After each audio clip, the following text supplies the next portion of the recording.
Chapter 26, Heartfelt Song. Lucas was currently in disbelief, his expression carried a sense of confusion.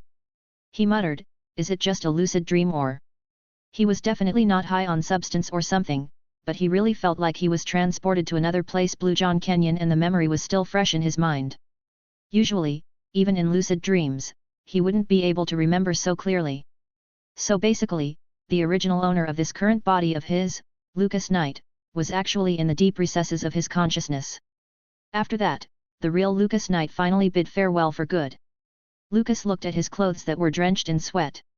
His forehead also had sweat flowing down naturally, and his breathing, initially heavy when he woke up, was now becoming stable.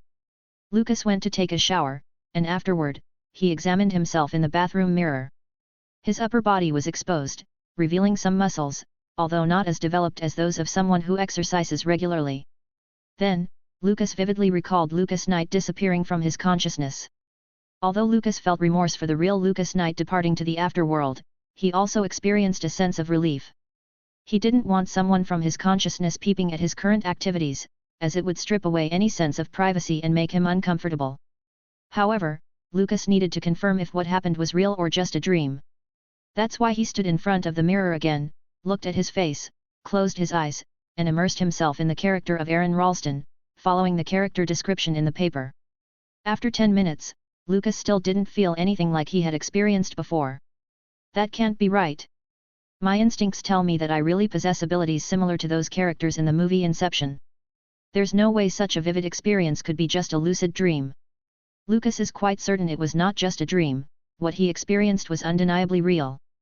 His instincts, his memory, his body all bear witness to such an experience. This means that his ability to enter the deep recesses of his consciousness can assist him in his acting career. Maybe I still don't fully understand this ability of mine, and perhaps I can instinctively activate it or just randomly activate it. But whatever it is, I'll have to try to activate that ability. Lucas feels his heartbeat quicken. He is excited. Lucas knew that if he could awaken such an ability, it would tremendously improve his acting skills. For now, maybe I'll rest. I'll try activating it again tomorrow. Lucas went to bed, and due to his exhaustion, he fell asleep without realizing it. Early in the morning at 8 a.m., Lucas visited Liza's restaurant as usual. He worked until around 11 a.m. before informing Liza that his flight was approaching. Sigh. I'll miss you, Lucas. Just do your best in the audition. Lucas smiled at Liza's encouraging words. My man, I wish you all the best. Lucas nodded to Leonard, and as he was about to leave the restaurant, he heard Liza calling out. Wait, Lucas. We heard from Samantha that you can sing. And until now, we still haven't seen you perform at all. Before you go, can you sing us a song? Lucas turned his head towards Liza, smiled, and said, Of course. Liza has been treating him quite well so far, and Lucas thought that Liza deserved to listen to one of his favorite songs. He doesn't have the guitar, cousin, Leonard reminded, and Liza also realized it, saying, Oops. I forgot about that. It's okay. I'll perform the song without the guitar. Leonard and Liza were a bit surprised. How could that be? Won't it affect your performance? No. It's okay, Liza. Lucas didn't really need the guitar, he believed that his voice alone could do the work. Lucas hummed the tone of the song he had in mind, and Liza and Leonard heard that even with just humming, the sound felt beautiful. I'm going under, and this time I fear there's no one to save me. Lucas sang in a low, breathy whisper, almost inaudible at first, yet the tone of his voice conveyed despair, loss, and a sinking feeling with each word. This all or nothing really has a way of driving me crazy, Lucas sang in a breathy whisper. Liza and Leonard listened attentively as Lucas continued, I need somebody to heal, somebody to know, somebody to have, somebody to hold, it's easy to say. The tone in Lucas's voice had a glimmer of hope fighting through the pain, reaching out desperately. Liza and Leonard felt goosebumps as they listened, especially when Lucas sang in a more rhythmic manner, seemingly building momentum with each repetition of somebody. They listened as it got slightly louder and dropped back down to despair. But it's never the same. I guess I kinda liked the way you helped me escape, Lucas sang, and his voice raised slightly. Then, without warning, Lucas revealed the bubbling anger beneath the surface. He raised his voice, now the day bleeds into nightfall, and you're not here to get me through it all, and then you pulled the rug. It was louder and more insistent, mirroring the emotional struggle. I was getting kinda used to being someone you loved, Lucas sang with full and powerful emotion before delivering the bridge once more with a tone of vulnerability, admitting to naivety and longing for comfort that's now gone. I was getting kinda used to being someone you loved, Lucas sang the line once more in a booming voice, before delivering it with a final desperate cry, as if clinging to memories fading away, and I tend to close my eyes when it hurts sometimes. I fall into your arms, I'll be safe in your sound till I come back around. Then Lucas sang the chorus with deeper despair and acceptance creeping in but fighting back, for now the day bleeds into nightfall, and you're not here to get me through it all. I let my guard down, and then you pulled the rug. I was getting used to being someone you loved. But now the day bleeds into nightfall. Lucas sang with a trembling voice, cracking on bleeds, nightfall, and guard down. He emphasized the final loved with lingering pain. Lucas finished performing and looked at Liza and Leonard. What do you think, guys? Lucas asked, but he noticed that Liza and Leonard seemed to be in disbelief. Hello. Lucas waved his hands in front of their vision, feeling a bit worried. The moment Liza and Leonard snapped out of their deep thoughts, they praised him like never before. That's amazing, Lucas. You should definitely become a singer. Liza grasped Lucas's hands in excitement. I agree. Leonard nodded and said, seriously, dude. I have never heard such a song before. As he spoke, he could still feel goosebumps from hearing Lucas sing the song just now. Lucas felt somewhat helpless as he looked at the two excited people. He excused himself since his flight was near. Liza and Leonard didn't stop Lucas, accompanying him to the exit. Watching Lucas depart, Leonard remarked, that song he just performed. It's a heartbreak song, right? It's obvious, Liza nodded. Samantha also told me that Lucas performed a heartbreak song in the bar. Maybe it was the same song. It seems like Lucas experienced a deep, wrenching heartbreak to be able to compose such a song. Leonard nodded and sighed, poor guy. Lucas was unaware that he was being misunderstood by the people close to him. He just felt fortunate enough that he performed the song in Liza's office. If he had performed it near a few customers, he would likely have been insisted on singing more, just like in the bar. Lucas performed the song exclusively for Liza. His rendition, particularly singing his favorite song, served as a heartfelt expression of gratitude towards her. Song, Someone You Loved by Louis Capaldi. Unlike the chapter where Lucas sang Wonderwall, I reduced the people's thoughts about the song and wrote the song lyrics more smoothly with flow. This is in consideration of the readers, and there aren't many people listening to Lucas sing, which is why I didn't delve deeper into the listeners' feelings and emotions. Please share your thoughts on this format. Chapter 27, Indie Darling Fox Searchlight. The airplane from New York had just reached the Los Angeles International Airport. The place was quite busy and bustling as usual, it was such a busy airport. Inside, the terminal bustles with a symphony of languages and accents. Businessmen tap away on laptops, their suits slightly rumpled after long flights. Young backpackers clutching tattered Lonely Planets mingle with families herding sleepy kids and overflowing strollers. A gaggle of teenagers in ripped jeans and band tees blast pop music from their phones, their laughter bouncing off the high ceilings. The air hangs heavy with a blend of jet fuel, coffee, and nervous perspiration. Announcements crackle overhead, a multilingual chorus guiding people to their gates. The smell of airport food carts adds a salty, greasy spice to the mix, competing with the faint aroma of jasmine from flowers nestled among the sterile potted palms. Lucas exited the airport with a smile, feeling more alive than ever. He had just reactivated his ability to delve into the deep recesses of his consciousness. Surprisingly, while embodying the character of Aaron Ralston, Lucas found himself wearing the same clothing as Aaron, enhancing his immersion in the adventurous yet wonderful feelings Aaron experienced exploring the canyon as if meditating.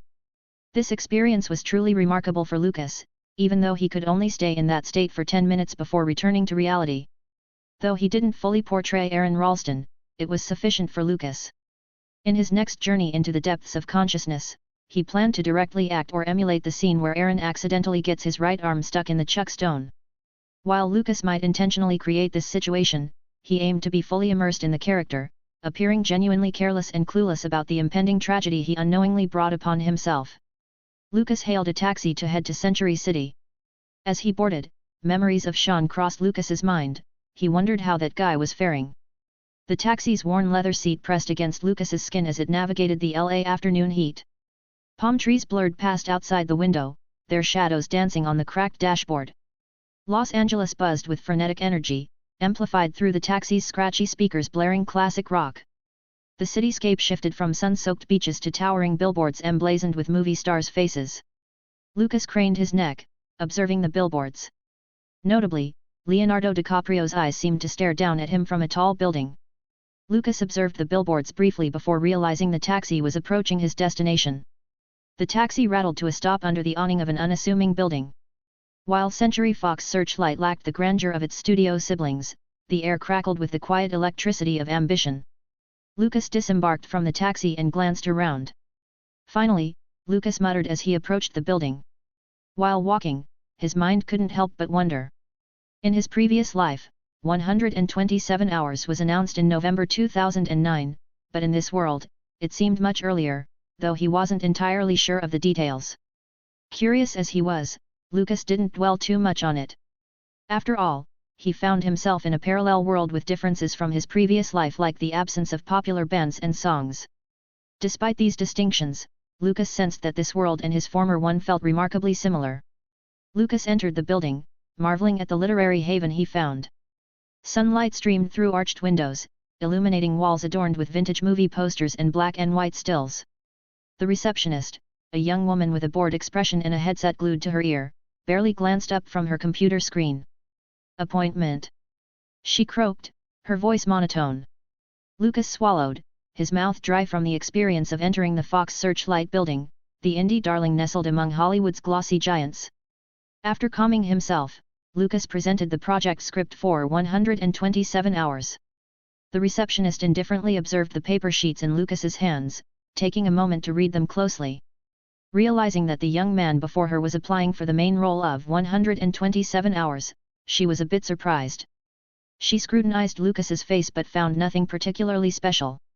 Without much thought, she said, "You're quite fortunate, the audition deadline for this project is about to reach its end next week."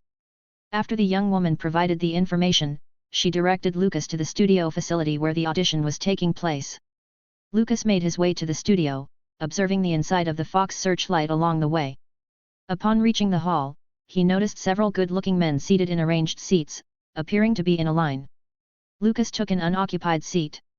Donna Isaacson, the casting director for the 127 Hours film project, watched as actor Jesse Eisenberg auditioned for the role of Aaron Ralston. With her seasoned experience, Donna could see that Jesse's portrayal of Aaron Ralston was too weak. Despite being a talented actor, he struggled to convey the depth of Aaron Ralston's character, particularly in the moments when he was trapped in the narrow canyon. Donna's hesitation about Jesse portraying Aaron Ralston extended beyond his performance.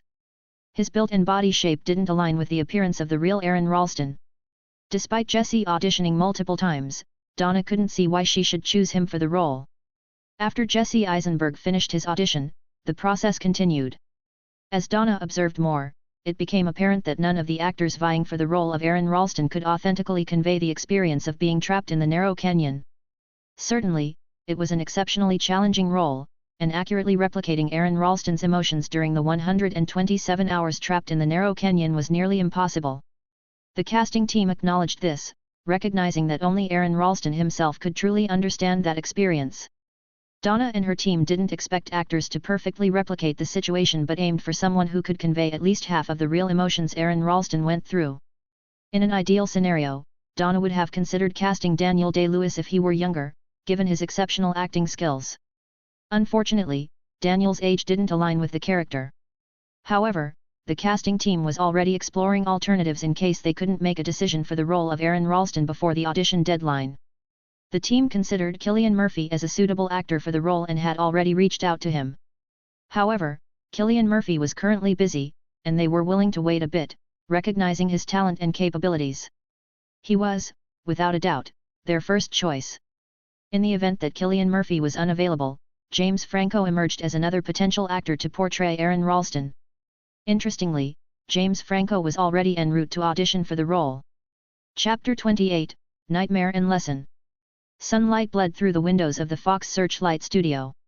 Hollywood churned with its usual manic pulse, oblivious to the drama unfolding within these soundproof walls. Inside, a parade of actors sweated their way through recreations of Aaron Ralston's harrowing ordeal in Blue John Canyon. The studio facility, with the setup of a narrow canyon built from weathered plywood, painted in sun-bleached desert hues. It wasn't grand, but it felt real, an echo of the Utah chasm that trapped Aaron Ralston for 127 agonizing hours. This was the audition space for actors vying to portray Ralston's ordeal. No artificial shadows or theatrical thunder, just the quiet intimacy of plywood walls and the hum of overhead lights. Here, the raw power of the story hung in the air, a silent challenge.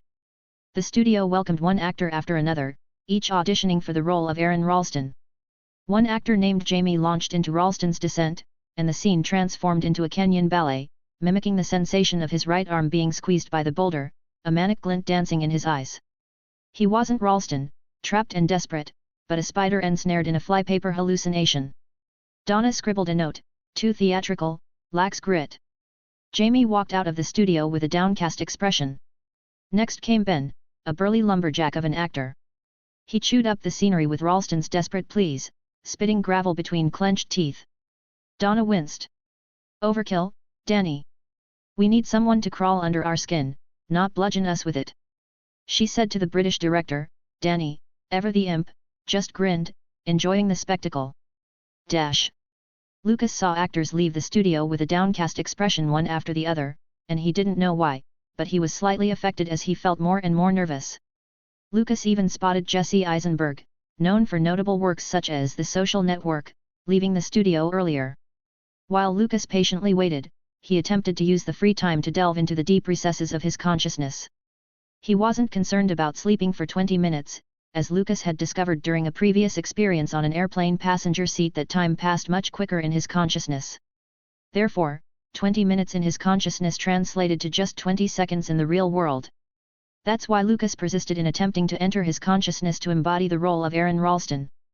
After 5 minutes of trying, he finally succeeded. Finding himself in a narrow canyon, it resembled the exact place in Blue John Canyon. Lucas observed his hands, which seemed unfamiliar. Immersed in the character, he felt like an avid solo adventurer exploring Blue John Canyon. As he treaded down the passage, joy and peace enveloped him. Treading about the canyon, exploring the relics of the past left behind in the canyon, this is joy, Lucas muttered in the Aaron Ralston character. He seemingly experienced the character's feelings, as if meditating while exploring the vast canyon. 8 minutes passed in his consciousness, yet Lucas was in no hurry. Finally, after 9 minutes, Lucas treaded down the narrow passages. Below, the passage was barely wide enough for a person to squeeze through, carved by millions of years of water erosion. Whether it was Lucas or Aaron, descending through a series of waterfalls and tight squeezes, it seemed like he clearly enjoyed the solitude and challenge of the remote canyon. Navigating a particularly narrow section, Aaron descended with his hand on a chuck stone. Suddenly, he skidded through the walls, bringing him to a halt. His hand remained on the dislodged boulder, which then loosened and tumbled down the canyon. As Aaron skidded below, thinking it would speed up his descent, he sensed something was amiss. Looking up, he saw a falling stone. He momentarily froze as the stone descended. Even Lucas, engrossed in the character of Aaron Ralston, felt his immersion disrupted. He broke out of character and was no longer Aaron. However, this reaction would be expected from any ordinary human being in such a moment. Lucas felt time dilate, as if he were dreaming, his reactions decelerating into slow motion. The rock smashed against his left hand, registering in Lucas's eyes. He yanked his left arm back as the rock ricocheted, only for the boulder to crush his right hand and ensnare his right arm. The rock slid another foot down the wall with his arm in tow, tearing the skin off the lateral side of his forearm. Lucas remained silent, his disbelief temporarily paralyzing him. He stared at the sight of his arm vanishing into the small gap between the fallen boulder and the canyon wall. Within moments, pain overcame the initial shock. The flaring agony threw Lucas into panic. It felt just like a nightmare. Even though Lucas had anticipated this earlier and prepared himself, it felt too real, the sensation, the fear, the pain. Who am I? Where am I? Wait. I'm Arrow. No, Lucas. This is a dream. He seemed to forget who he was for a moment. Lucas grimaced and was about to growl when he realized that he was back in reality. Lucas still felt the palpable fear, his heart thumping hard as he chased his breath, attracting the attention of the actor beside him. The actor glanced at Lucas for a few seconds before returning to reading the scripts. With dilated eyes, Lucas thought, not real. Not real. Phew. That's more terrifying than I initially thought it would be. He couldn't imagine any sane and ordinary person remaining calm in that moment. At least I gained some insights into how a person would truly feel at that moment, Lucas reflected. In fact, Lucas felt that he could at least display the same level of fear, disbelief, and panic, the emotions he experienced in his consciousness, without needing to fully become Aaron Ralston, simply by being himself. After all, Lucas still vividly remembered it, the sensation, his fear, disbelief, and panic, and most importantly, the pain, the flaring agony.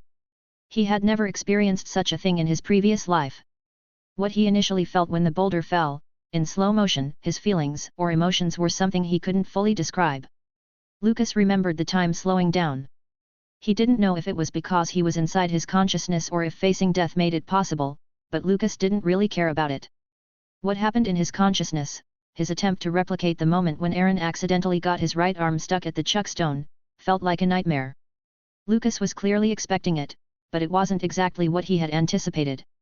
He even momentarily forgot that he was in his consciousness and not in reality due to how faithfully his consciousness replicated reality. It felt like a dream where he forgot his identity.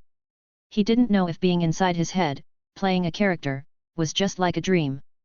That's why, in that moment, he momentarily forgot that he was Lucas, and only when he felt the flaring agony did he remember who he was in his consciousness. But Lucas learned his lesson. Next time, he wouldn't be so shocked or momentarily forget his identity and the character he is immersing. Before Lucas knew it, it was finally his turn to audition. He stood up and went into the studio. Chapter 29, Maybe. Lucas entered the studio, and he saw the setup of the soundstage mimicked that of the narrow canyon built with weathered plywood, while the background wall was green. So this is the studio of Fox Searchlight. Lucas muttered as he looked around the studio. This is Fox Searchlight Studio after all, and with Fox Searchlight, the indie darling of Hollywood, Lucas has been dreaming to be able to enter the studio in his previous life, but now, he can finally enter the soundstage of the film studio. In the cool shade cast by the plywood walls, a folding table held the nerve center of the audition. Donna Isaacson, the casting director of 127 Hours, sat perched on a metal folding chair, her gaze sharp as the desert sun. A notepad lay open on her lap, ready to write her evaluation to the actor that auditioned. Beside her, director Danny Boyle, his eyes crinkled with thoughtful concern, leaned back in a battered director's chair. His presence created a quiet hum of expectation. Lucas felt the pressure as the director's eyes focused on him, especially when he noticed Danny Boyle, an Oscar-winning director in February 2009. Your name? Danny Boyle asked Lucas, who stood before them. Lucas's back faced the green screen wall, and with his small-time actor experience, he noticed the camera in the studio capturing his every movement. I'm Lucas Knight, 19 years old, Lucas responded. Danny and Donna exchanged glances, recognizing that the young man before them indeed looked his age, and they weren't surprised by his youth, evident in Lucas's appearance. Mr. Lucas Knight, I don't think you need to perform at all. You look quite young, clearly not suitable for the age of the main character, Donna remarked. Danny nodded, stating, I don't know what got into your head, young man, applying for the role when the project sheet clearly specified an age range of 25-35. Lucas remained composed, responding after a deep breath, Please give me a chance, sir and madam. I swear I'll perform the character of Aaron Ralston perfectly. Danny and Donna stared at Lucas, and Danny remarked, Your hair is even blonde, and your eyes are blue. Completely different from the requirements. Please give me a chance. Lucas exclaimed, knowing that hair color, eye color, or even age didn't matter in Hollywood. Professional makeup artists could alter his appearance slightly to look older, and with just a few adjustments, Lucas would be good to go. Danny examined Lucas closely, sensing the young man's determination. He turned to Donna, who just shrugged. All right. We'll give you a chance to demonstrate your ability to portray the character of Aaron Ralston, Danny said. The final decision rested on him and the casting director. They didn't need to consider much, even with an average performance, they wouldn't choose him. If Lucas performed poorly, it would be even more unlikely. Picking a young actor with an average or bad performance would be an insult to the real Aaron Ralston. Thank you very much. Lucas expressed his gratitude. Danny and Donna nodded, and Danny instructed, Go on. Prepare your performance. The scene is when Aaron Ralston encounters two fellow travelers. You should be familiar with this from the project sheet, right? Lucas nodded, taking a deep breath and closing his eyes for a few seconds. He would first portray Aaron Ralston before he was trapped in the narrow canyon. This is quite ridiculous. Donna muttered to Danny beside her. Let him have his fun. I've been a young man once, overconfident and all. It's good if his own bad performance bursts his bubble, Danny said in a low voice. Meanwhile, Lucas, with closed eyes, immersed himself in the character. This time, he didn't activate the ability where his consciousness entered the deep recesses.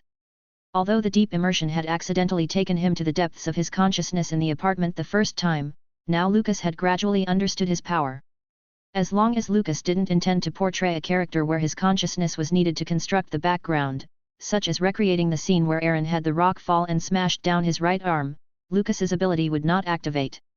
In fact, Lucas was gradually becoming accustomed to his ability, which he named Mind Workshop. He wouldn't accidentally activate it like the first time unless he intentionally wanted to, a process that might take a few minutes. Danny and Donna observed as Lucas opened his eyes, witnessing a significant change in the inexperienced, overconfident young man.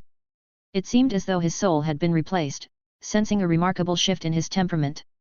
Poised before the casting table, Lucas stood tall, shoulders squared, like a desert willow rooted in sand. His eyes scanned the imaginary canyon's mouth. A flicker of hope danced on his seemingly weathered face. Danny and Donna were both surprised by this incredible transformation in Lucas. He could convey a story through expressions and movements. The scene Lucas performed depicted Aaron Ralston before getting stuck in the narrow canyon. It was the moment when Aaron stumbled upon two fellow travelers. Although Danny and Donna couldn't physically see it, they sensed Lucas imagining two figures emerging in his vision. As Lucas's posture subtly shifted, his spine straightened, a gentle arch in his back like a cat basking in warmth. A genuine and unguarded smile bloomed on his face, transforming him from a lone adventurer into a welcoming presence. He raised a hand in a casual wave, the gesture as natural as the wind rustling through the canyon's veins. Hey there! His voice called out, a touch of rugged charm in its timbre. It wasn't a booming hail but a friendly melody carried on the wind, inviting the imaginary newcomers into his orbit. Danny and Donna were slightly surprised, awakening as Lucas's voice rang out, clear and open, echoing through the green walls. The stark fluorescent lights of the studio cast long shadows as Lucas stood poised on the imaginary sandstone slab. He wasn't a performer reciting lines, he was Aaron Ralston breathing life into the cramped audition room. His voice, when he welcomed, wasn't a projected boom but a husky murmur carrying the grit of the unseen canyon trails. His smile wasn't plastered but a genuine flicker, breaking through the stoic mask of the solo adventurer. His hands, emerging from his pockets, weren't theatrical flourishes but tentative explorers seeking connection. Leaning against the air, not with a dramatic slouch but with the natural ease of someone belonging to the wilderness, even its fabricated echo. His gaze, upon meeting the imagined eyes of the unseen women, wasn't a rehearsed stare but a flicker of genuine curiosity, yearning not for applause but for shared adventure. His question, just passing through, wasn't a staged cue but a whispered invitation to join the story etched on his face, carved by unseen winds. There was no manufactured charm, no overplayed swagger. Lucas captured the essence of Aaron in the smallest details, the subtle tilt of his head, the shift in weight that mimicked the sway of unseen rock, the way his voice softened with the imagined setting sun. He wasn't acting, he was living the moment, inhabiting the skin of a man who saw canyons in the blank walls and echoes in the studio hum. Danny and Donna exchanged glances. They appeared serious, but in the depths of their eyes was shock. Were young talents in Hollywood already this good? Such thoughts crossed their minds. Although portraying Aaron Ralston before he was trapped in the narrow canyon wasn't particularly challenging for a professional actor, the person before them didn't seem like a seasoned professional but rather a fledgling, young actor. Danny and Donna, initially inclined to reject Lucas Knight outright, were now considering him. You can return to audition for the other scenes a few times. By the end of this audition, we'll decide on the selected actor for the role, Donna said to Lucas, who had just finished his performance. Danny added, you're welcome to audition throughout this week. I must emphasize that committing to audition daily is necessary, but there's no guarantee that we'll choose you for the role. It's your choice to come back. Thank you. Lucas expressed his gratitude, appreciating the acknowledgement and the opportunity given by the directors. Despite the chance of never being selected and the potential time wasted, Lucas was willing to take the risk. Lucas expressed his gratitude to the directors, clearly thankful, and exited the studio. Observing Lucas's genuine gratitude, Danny and Donna realized the young man wasn't as bad as they initially thought. They had initially perceived Lucas as arrogant and stubborn. "What do you think Mr. Ralston would think if we showed him the audition scenes of that young man?" Danny asked Donna with a smile. "Maybe he'll like the young man. And also, maybe he won't like the performance." "Not sure," Donna replied. "Maybe, hey," Danny muttered, reflecting on Lucas's performance. Chapter 30, Impression. After the audition, Lucas stayed at a budget-friendly motel near the Fox Searchlight headquarters. It only takes a short drive, located on Century Park East, close to Century City Shopping there, Roadway Inn. Lucas settled in the place for now, as he is required to audition for the role of Aaron Ralston for a full week. Around noon, Lucas stepped inside the Fox Searchlight headquarters, and the young, beautiful receptionist already knew Lucas but still recorded his info before letting him in. Lucas walked, and as he approached the hall, he saw that there were already a few actors present. Lucas sat in his seat, pretending to read the scripts. In reality, he didn't need to read them, having practiced extensively in his mind workshop, even simulating the painful experience of his right arm getting stuck in a boulder. Every 3 hours, Lucas entered his mind workshop. Initially, he thought he'd spawn randomly, but to his surprise, his virtual body remained stuck in the narrow canyon, right arm trapped in the boulder. It seemed the workshop saved his progress, restricting him to that location. Around morning, contemplating in his virtual realm, Lucas considered amputating his own right forearm. Equipped with tools, including a camera and a 2-inch knife blade similar to the real Aaron Ralston's multi-use tool, he pondered this drastic decision. Lucas recalled his performance as Aaron Ralston in his mind workshop, trapped in the narrow canyon. In the role of Aaron, Lucas tried to calm himself, understanding that emotions couldn't fully help his situation. However, as he gazed at his stuck right arm, a subconscious declaration slipped out, "You need to cut your arm, Aaron." Aaron, realizing he spoke aloud, immediately shook his head and protested, "No. I can't. I don't want to lose my arm." The scene portrayed Aaron seemingly becoming insane, engaging in a dialogue with himself, "You have to." When Lucas reminisced about it, he couldn't help but smile wryly. Noticing a figure approaching, Lucas turned his gaze toward the person with curiosity. As he identified who it was, a sense of solemnity washed over him. It was his competitor for the role, the one who could pose an incredible challenge, James Franco, the rising star. Noticing Lucas looking at him, James Franco nodded in greeting before taking a seat next to Lucas. James Franco. A rising star in Hollywood, Lucas thought, reciprocating the nod. Widely known for Spider-Man 3, he frequently ventures into indie films, even directing and starring in one himself, Lucas pondered as he discreetly observed James Franco before focusing on his own thoughts. James Franco sensed the occasional gazes from fellow actors in the hall, but he was accustomed to it and didn't mind. After all, being a star, he was used to the attention. Quietly reading the script in his hand, James Franco appeared casual, yet he felt confusion seeing a blonde young man also auditioning for the role. The project sheet specified an age range of 25 to 35, requiring hair and eyes matching Aaron Ralston's character. The young man nearby had blonde hair, blue eyes, and appeared younger, though tall for his age. After discreetly scrutinizing him, James Franco returned to reading the script in silence. Unaware that James Franco was also observing him, Lucas continued reading. As time passed, it was finally Lucas's turn to audition, and he stepped inside the audition room. Lucas spotted director Danny Boyle and Donna, who was scribbling in her notepad. Another man was engrossed in conversation with director Danny. Danny turned to Lucas, saying, "Oh, Mr. Lucas. You came back." Lucas nodded, stating, "I'll not waste the opportunity that the respectable directors have provided me." Danny and Donna chuckled, shaking their heads. Danny remarked, "You're getting ahead of yourself, young man. You act as if we've already picked you." Lucas just smiled. Danny continued, "You better perform well, Mr. Lucas. This guy next to me is the one you need to imitate, Mr. Aaron Ralston," introducing the man with the short, scruffy beard. Lucas took a closer look and only then realized it was the man who survived entrapment by amputating his arm. "Nice to meet you, Mr. Ralston," Lucas greeted respectfully. Aaron nodded and said, I heard that your performance somehow impressed the gentleman and the lady here. I hope I can see the performance myself to see if you can really embody my character. Danny nodded and added, the scene you're about to act is difficult, Mr. Lucas. It's the moment when Mr. Aaron descends the canyon and then has his right arm stuck by the rock. Lucas nodded, and Danny pointed at the setup mimicking the narrow canyon built with weathered plywood. Approaching the narrow canyon setup, Lucas observed the props, with a rock strategically placed between the narrow canyon. Then, Lucas reminisced about the time he descended the realistic narrow canyon in his mind workshop.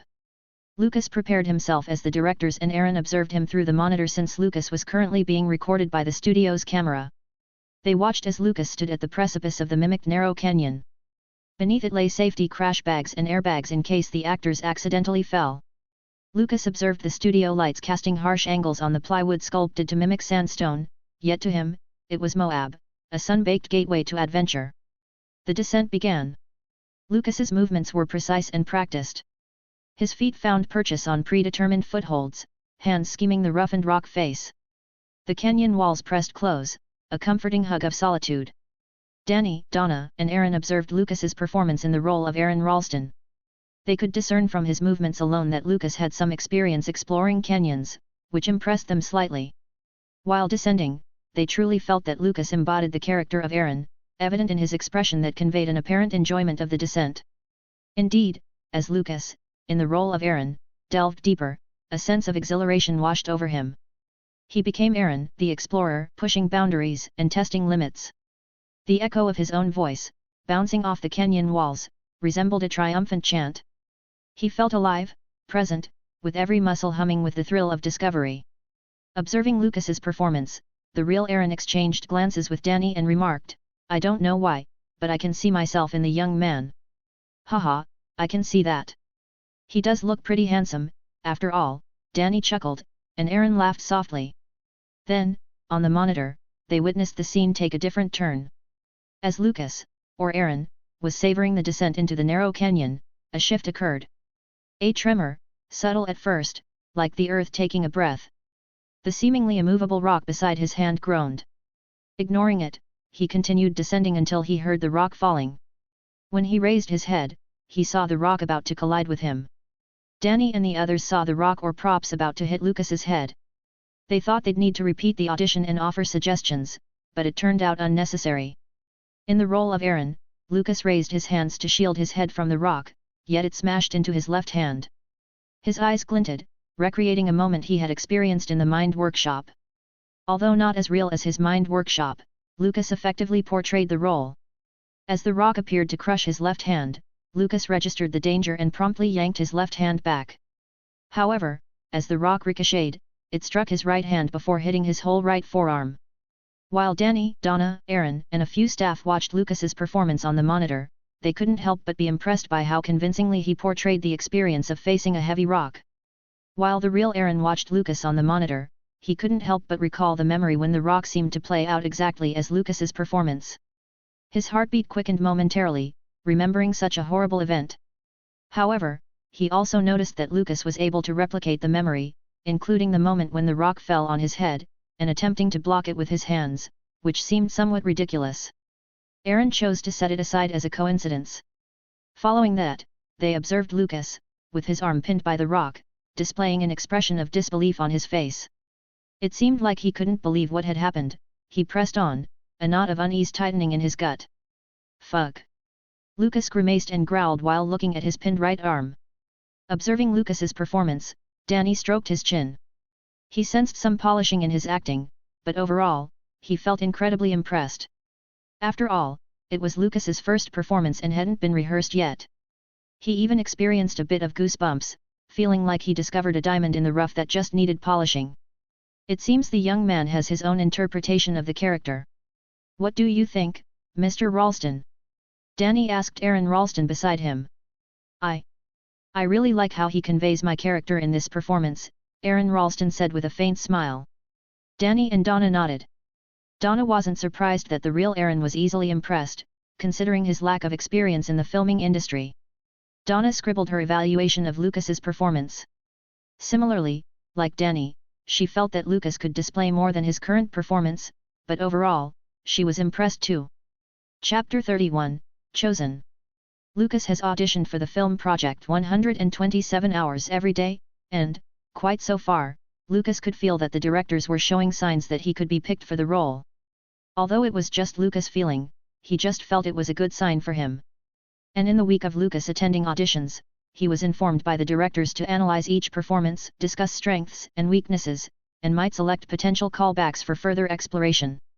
It is expected that Lucas and the other potential actors, such as James Franco, to be called back, and other shortlisted actors might be called back for additional scenes, improvisation exercises, or chemistry reads with other cast members. This final stage solidifies the casting team's choice. Although the film 127 Hours focused on the main character, Aaron Ralston, there were still some scenes that required other casts. Lucas chose to stay in Los Angeles, Century City. After all, it will just take about a week before he will be called for the audition with other casts. Lucas spent another week in LA, and sure enough, after a week, he was called back to the Fox Searchlight headquarters for additional scenes. Lucas went to the Fox Searchlight headquarters, and went to the studio. As soon as he entered, he noticed James Franco. Lucas knew that James Franco was also called to do additional scenes. James Franco just found out that besides him, there are actually other actors who passed the previous audition stage, the same as him. He turned his head towards the young man with blonde hair and blue eyes. He found it hard to believe that a young actor was actually able to compete against him for the role of Aaron Ralston.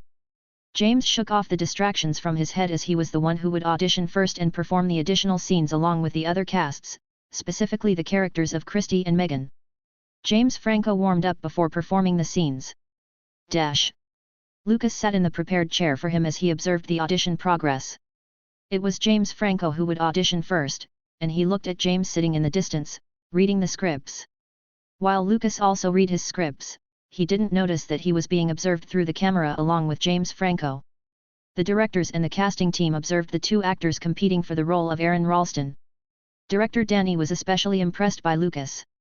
A week ago, he tested Lucas with a cold reading. A cold reading means that the actor performs a scene in an audition for the first time without warm-up or rehearsal. It is particularly challenging for actors, especially beginners, as the scene is not included in the scripts provided in the project sheet by the studio. Yet, Lucas's performance was exceptionally well, showcasing his raw talent, improvisation skills, and ability to connect with the material on the fly. James Franco also underwent a cold reading test, yet his performance wasn't as exceptional as Lucas Knight's. To be completely honest, director Danny, casting director Donna, and the casting team felt that there was no need for this additional scenes process and were inclined to choose Lucas Knight for the role of Aaron Ralston on the spot. Even the real Aaron Ralston agreed with this view and liked Lucas Knight. However, the problem was that the studio, producers, and even executive members didn't share the same perspective. While directors hold significant weight, casting decisions often involve collaboration with studios, producers, and executive members. Each party has different priorities and preferences that influence the final selection. The producers and executive members believed that James Franco was suitable for the role. Despite the director's differing opinion, the producers and executive members thought choosing James Franco would at least generate attention for the film, given his potential audience appeal. His name recognition and fan base were viewed as advantageous for the film's commercial success. Casting a rising star can bring both name recognition and potential box office appeal. Studios are often hesitant to relinquish this advantage entirely, especially if the rising star's performance was still good, even if overshadowed by the newcomer. Hence, the directors couldn't proceed with immediate casting. The producers and executive members insisted that James Franco be given a chance. The directors believed that the situation wasn't dire because, along the way, they could make it more evident to the producers and executive members who performed better by comparison in this final stage of the audition. With a significant difference in performance, the producers and executive members would have no choice but to select Lucas Knight for the role. Additionally, the directors wanted to observe how Lucas Knight would handle the pressure, witnessing that he was up against tough competition. After half an hour, James Franco finally performed the scene with the other cast members. The clock ticked, and James Franco's performance finally came to an end. Lucas was able to observe the performance personally, and he had to admit that James Franco was indeed a talented actor. After an hour and a half, it was finally Lucas's turn to perform. James Franco stayed in the audition room and observed Lucas's performance by himself. As he watched, he was quite impressed by Lucas's performance, but he still felt confident that he would get the role. After all, he had just given his best in the scene where his right arm was pinned earlier. He left the audition room after watching Lucas's first scene performance. However, James didn't know that Lucas's performance of the scene where Aaron gets stuck in the canyon surpassed his own in the same scene. After Lucas performed all the required scenes, he went to the motel. Although Lucas knew the chances of him being chosen for the role were high, he still felt nervous. 3 days passed with Lucas in Los Angeles, and his money was gradually being used up. Then his iPhone 3G rang. Lucas hastily answered it and was informed by the casting team that he had been chosen for the role. When Lucas heard this, he was overjoyed and jumped on the bed like a kid. James Franco was in a high-end hotel in Los Angeles, Century City. He had just finished relieving himself when he received a phone call informing him that, unfortunately, he was not chosen for the role. What? You mean that blonde kid took the role? James couldn't help but express disbelief as he asked. As you are not part of the film project, I can't disclose any information about the cast. Good day, sir, came the response. James looked at his phone in disbelief when he heard that. He wasn't literally asking, he just blurted it out due to disbelief. You don't have to disclose anything since I already know, being a participant in the project, James wanted to say back, but he realized the phone call had already ended, not even giving him a chance to explain himself. James couldn't help but feel awkward. Then, he couldn't help but be disappointed, he really wanted to perform in the role after all. Then he remembered Lucas, muttering, I'm curious to see the final result of the film and find out why you were chosen for the role instead of me. If 127 hours were to grace a film festival, James had the urge to watch it and see what Lucas was truly capable of, to be able to best him in the audition. The thing is, he hadn't seen Lucas on television or in films, but James just thought that maybe Lucas had already performed in some TV show or films that he wasn't aware of, as it might not have been well known. Chapter 32, Role Preparation. In Los Angeles, Century City, in a Californian cuisine restaurant.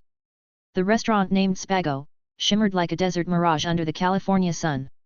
Sunlight ricocheted off the glass walls, casting playful diamonds onto the crisp white tablecloths. Inside, a symphony of clinking cutlery and hushed conversations pulsed beneath a vaulted ceiling studded with twinkling lights. Lucas just ate the dessert, and across from him, Danny Boyle, with his unruly shock of hair and twinkle-eyed grin, looked oddly at home. He ate the lobster pasta. I'm not supposed to be the one to handle this contract offer to you, but you can color me impressed. You really performed the scenes exceptionally well in audition. Danny elegantly wiped the corner of his mouth as he brought a paper to Lucas. Lucas took a closer look, and excitement thumped in his heart. This is it. The contract offer. Lucas thought as he held the contract in his hand. Danny observed Lucas's face, noting the young man's obvious excitement from his expression alone. The contract the producers initially wanted to offer you was $50,000. Lucas couldn't help but furrow his brows slightly upon hearing that.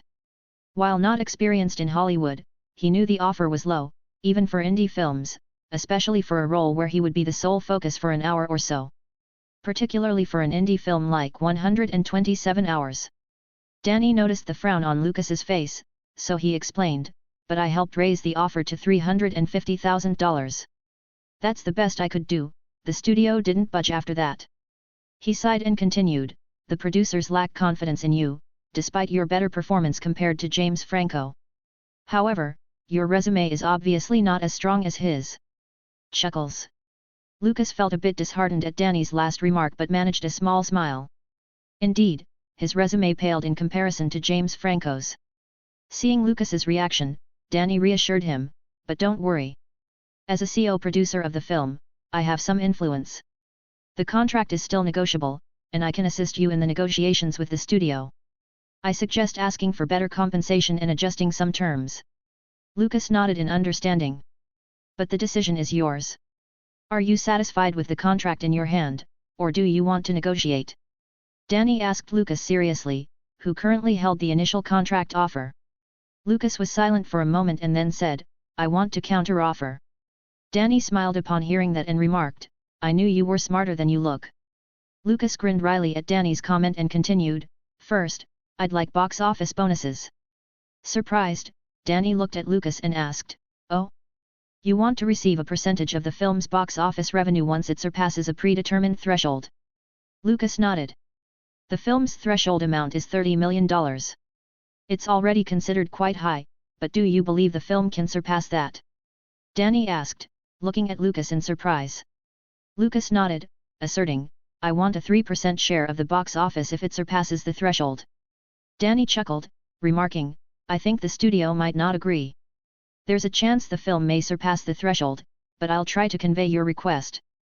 Lucas smiled and added, I also want an additional 1% box office share if the film surpasses $50 million. Whoa, $50 million. Danny was a bit astonished by Lucas's request. I don't mind the offer of $200,000, as long as the studio agrees to these box office bonuses, Lucas said. Anything else? Danny asked, curious if Lucas had any more requests. He was quite surprised by how Lucas was handling the negotiations, considering he initially thought of Lucas as an inexperienced young man. If I receive major award nominations, I hope there's a bonus, Lucas said with a smile. Danny chuckled and responded, I always thought you had little confidence in yourself, but it seems I'm wrong. He paused and added, if the negotiations are finalized, Lucas, you need to be prepared. Your role is quite challenging, and you'll undergo physical training, rock climbing, and mental preparation. Read Mr. Ralston's book, it may improve your acting for the role. This might take months, but it depends on whether you think you can handle the role. Lucas nodded and replied, I understand. Deep inside, he worried about the money he'll spend. Don't worry, you won't spend a penny on role preparation. The film's budget covers your role preparation, Danny assured when he saw Lucas's expression. Lucas sighed in relief, eliciting laughter from Danny. Anyway, if you want to better understand your role, consider isolating yourself for a few days. This way, you'll know how Aaron feels being alone, Danny advised Lucas earnestly. Lucas nodded, taking the advice seriously. In the world of acting, performers go to great lengths to enhance their roles, undergoing months of preparation that can have both physical and mental impacts. While some may perceive being an actor or actress as a dream job, living solely by their public image, this notion is mostly true for those cast solely for their looks. However, dedicated actors and actresses, whether lesser-known or renowned figures like Leonardo DiCaprio, Cillian Murphy, Joaquin Phoenix, and Daniel Day-Lewis, invest significant time and effort. Survival in the acting world demands dedication beyond mere appearance. Similar to his previous life, Lucas, though a failed actor, was dedicated and worked hard because of his love for acting. Lucas's negotiations with the studio, Fox Searchlight, extended for a few days, resulting in a final decision. He would receive a salary of $180,000. If the film surpassed its threshold, specifically reaching $35 million at the box office, Lucas would get 1.8% of the box office.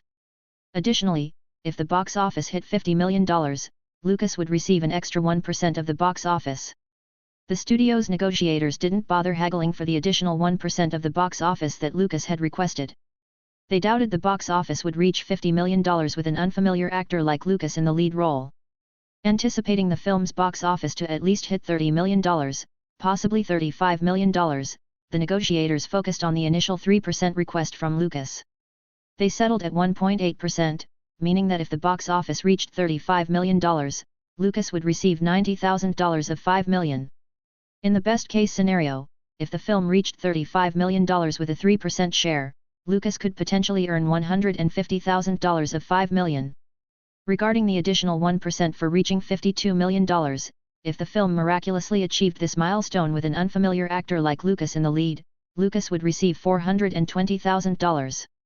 Lucas would also receive compensation and bonuses if nominated for major awards, a gesture accepted by the producers and executive members to encourage him to give his best in the role. Being chosen for the role of Aaron Ralston, Lucas underwent physical training, including rock climbing, to enhance his performance.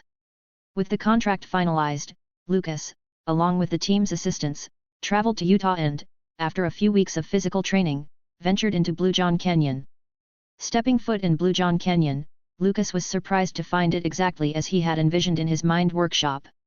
Having activated his mind workshop over the past month and a week, including his auditioning period and hotel stay, Lucas utilized his cheat named Mind Workshop even while undergoing the physical training required for the role. As he trained his body, Lucas realized that the duration he could stay in his mind workshop had extended, allowing him to use his cheat more frequently. Consequently, during informal interactions with crew members on set, fittings, or discussions about the film, Lucas's engagements provided glimpses of his approach to the character and his acting choices.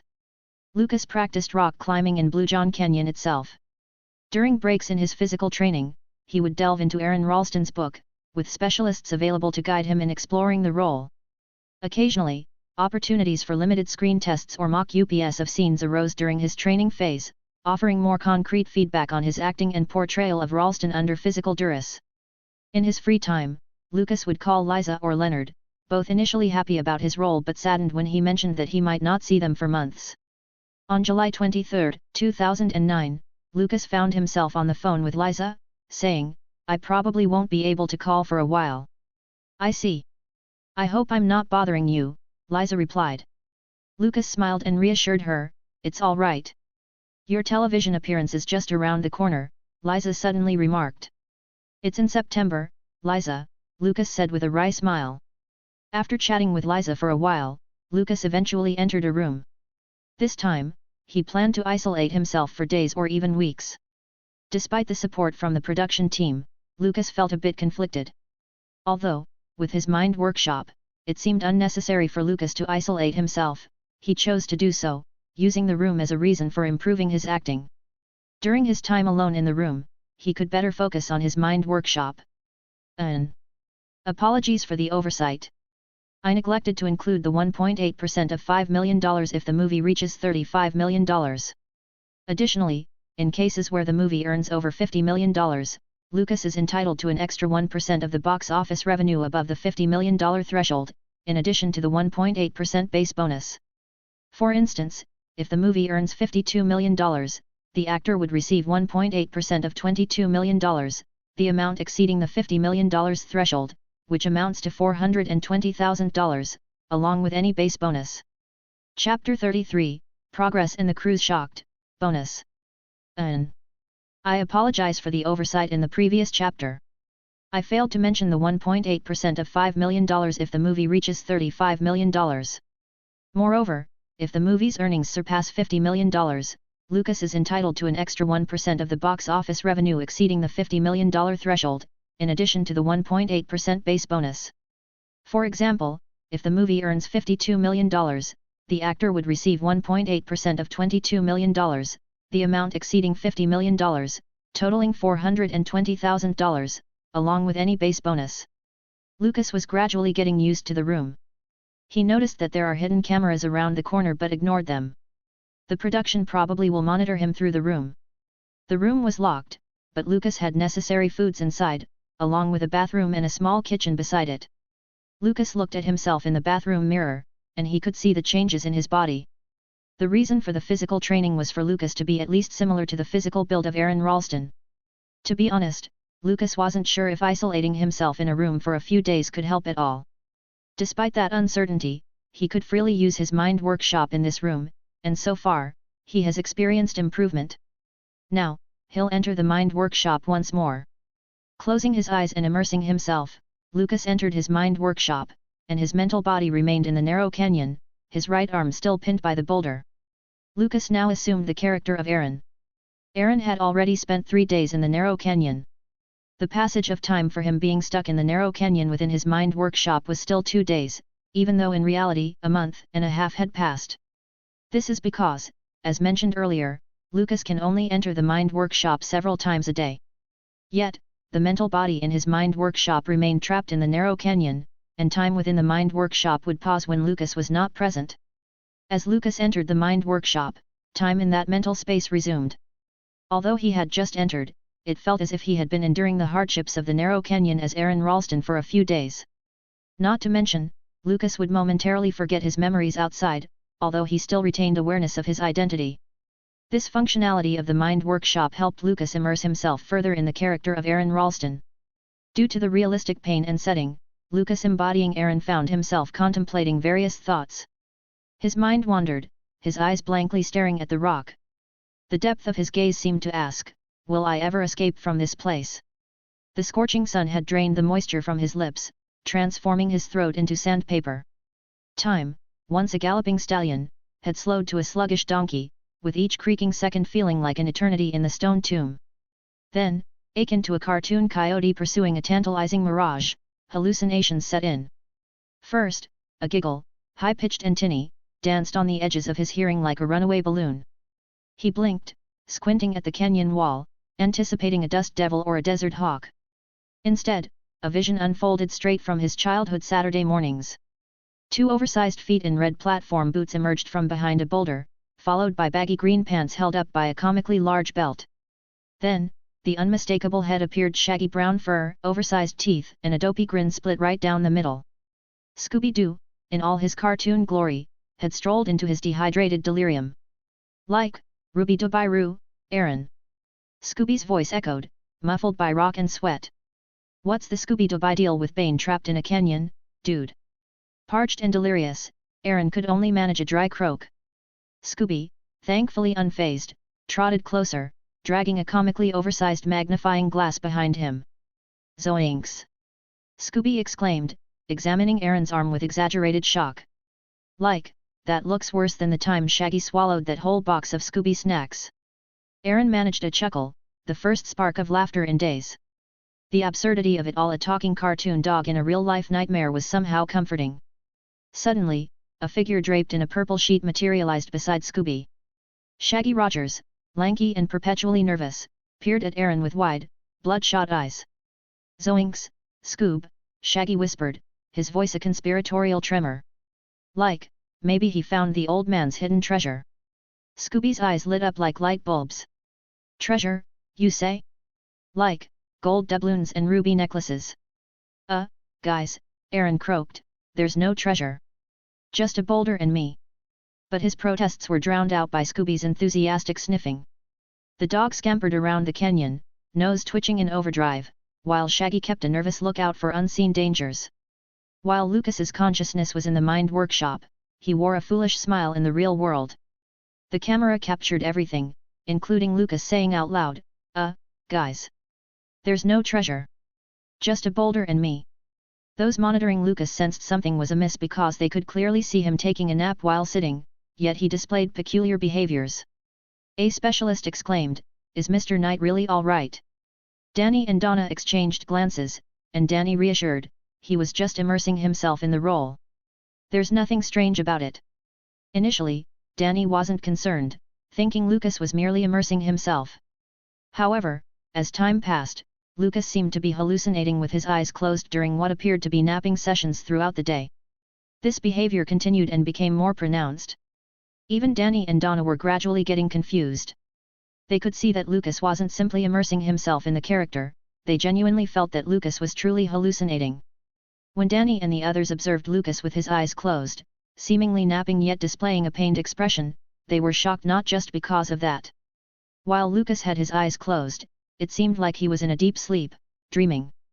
His left hand appeared to be holding an imaginary knife, and in the motion of seemingly amputating his right arm, Lucas's pained expression, groans, and even loud shrieks alarmed the production team.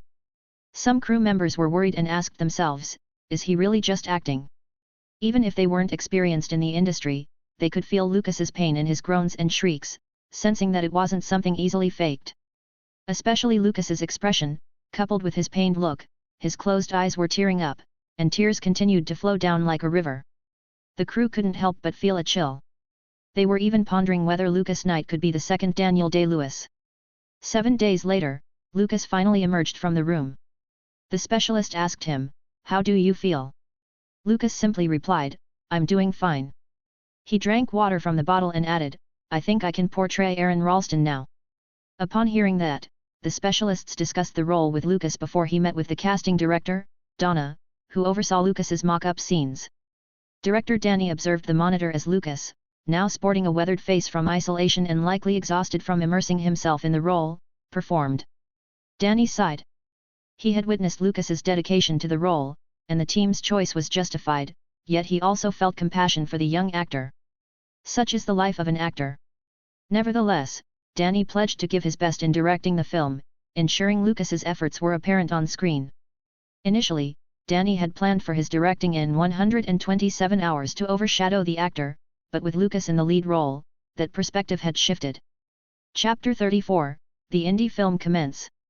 It was already August 14, 2009, and Lucas' mock-up scenes were able to satisfy the director and the casting director.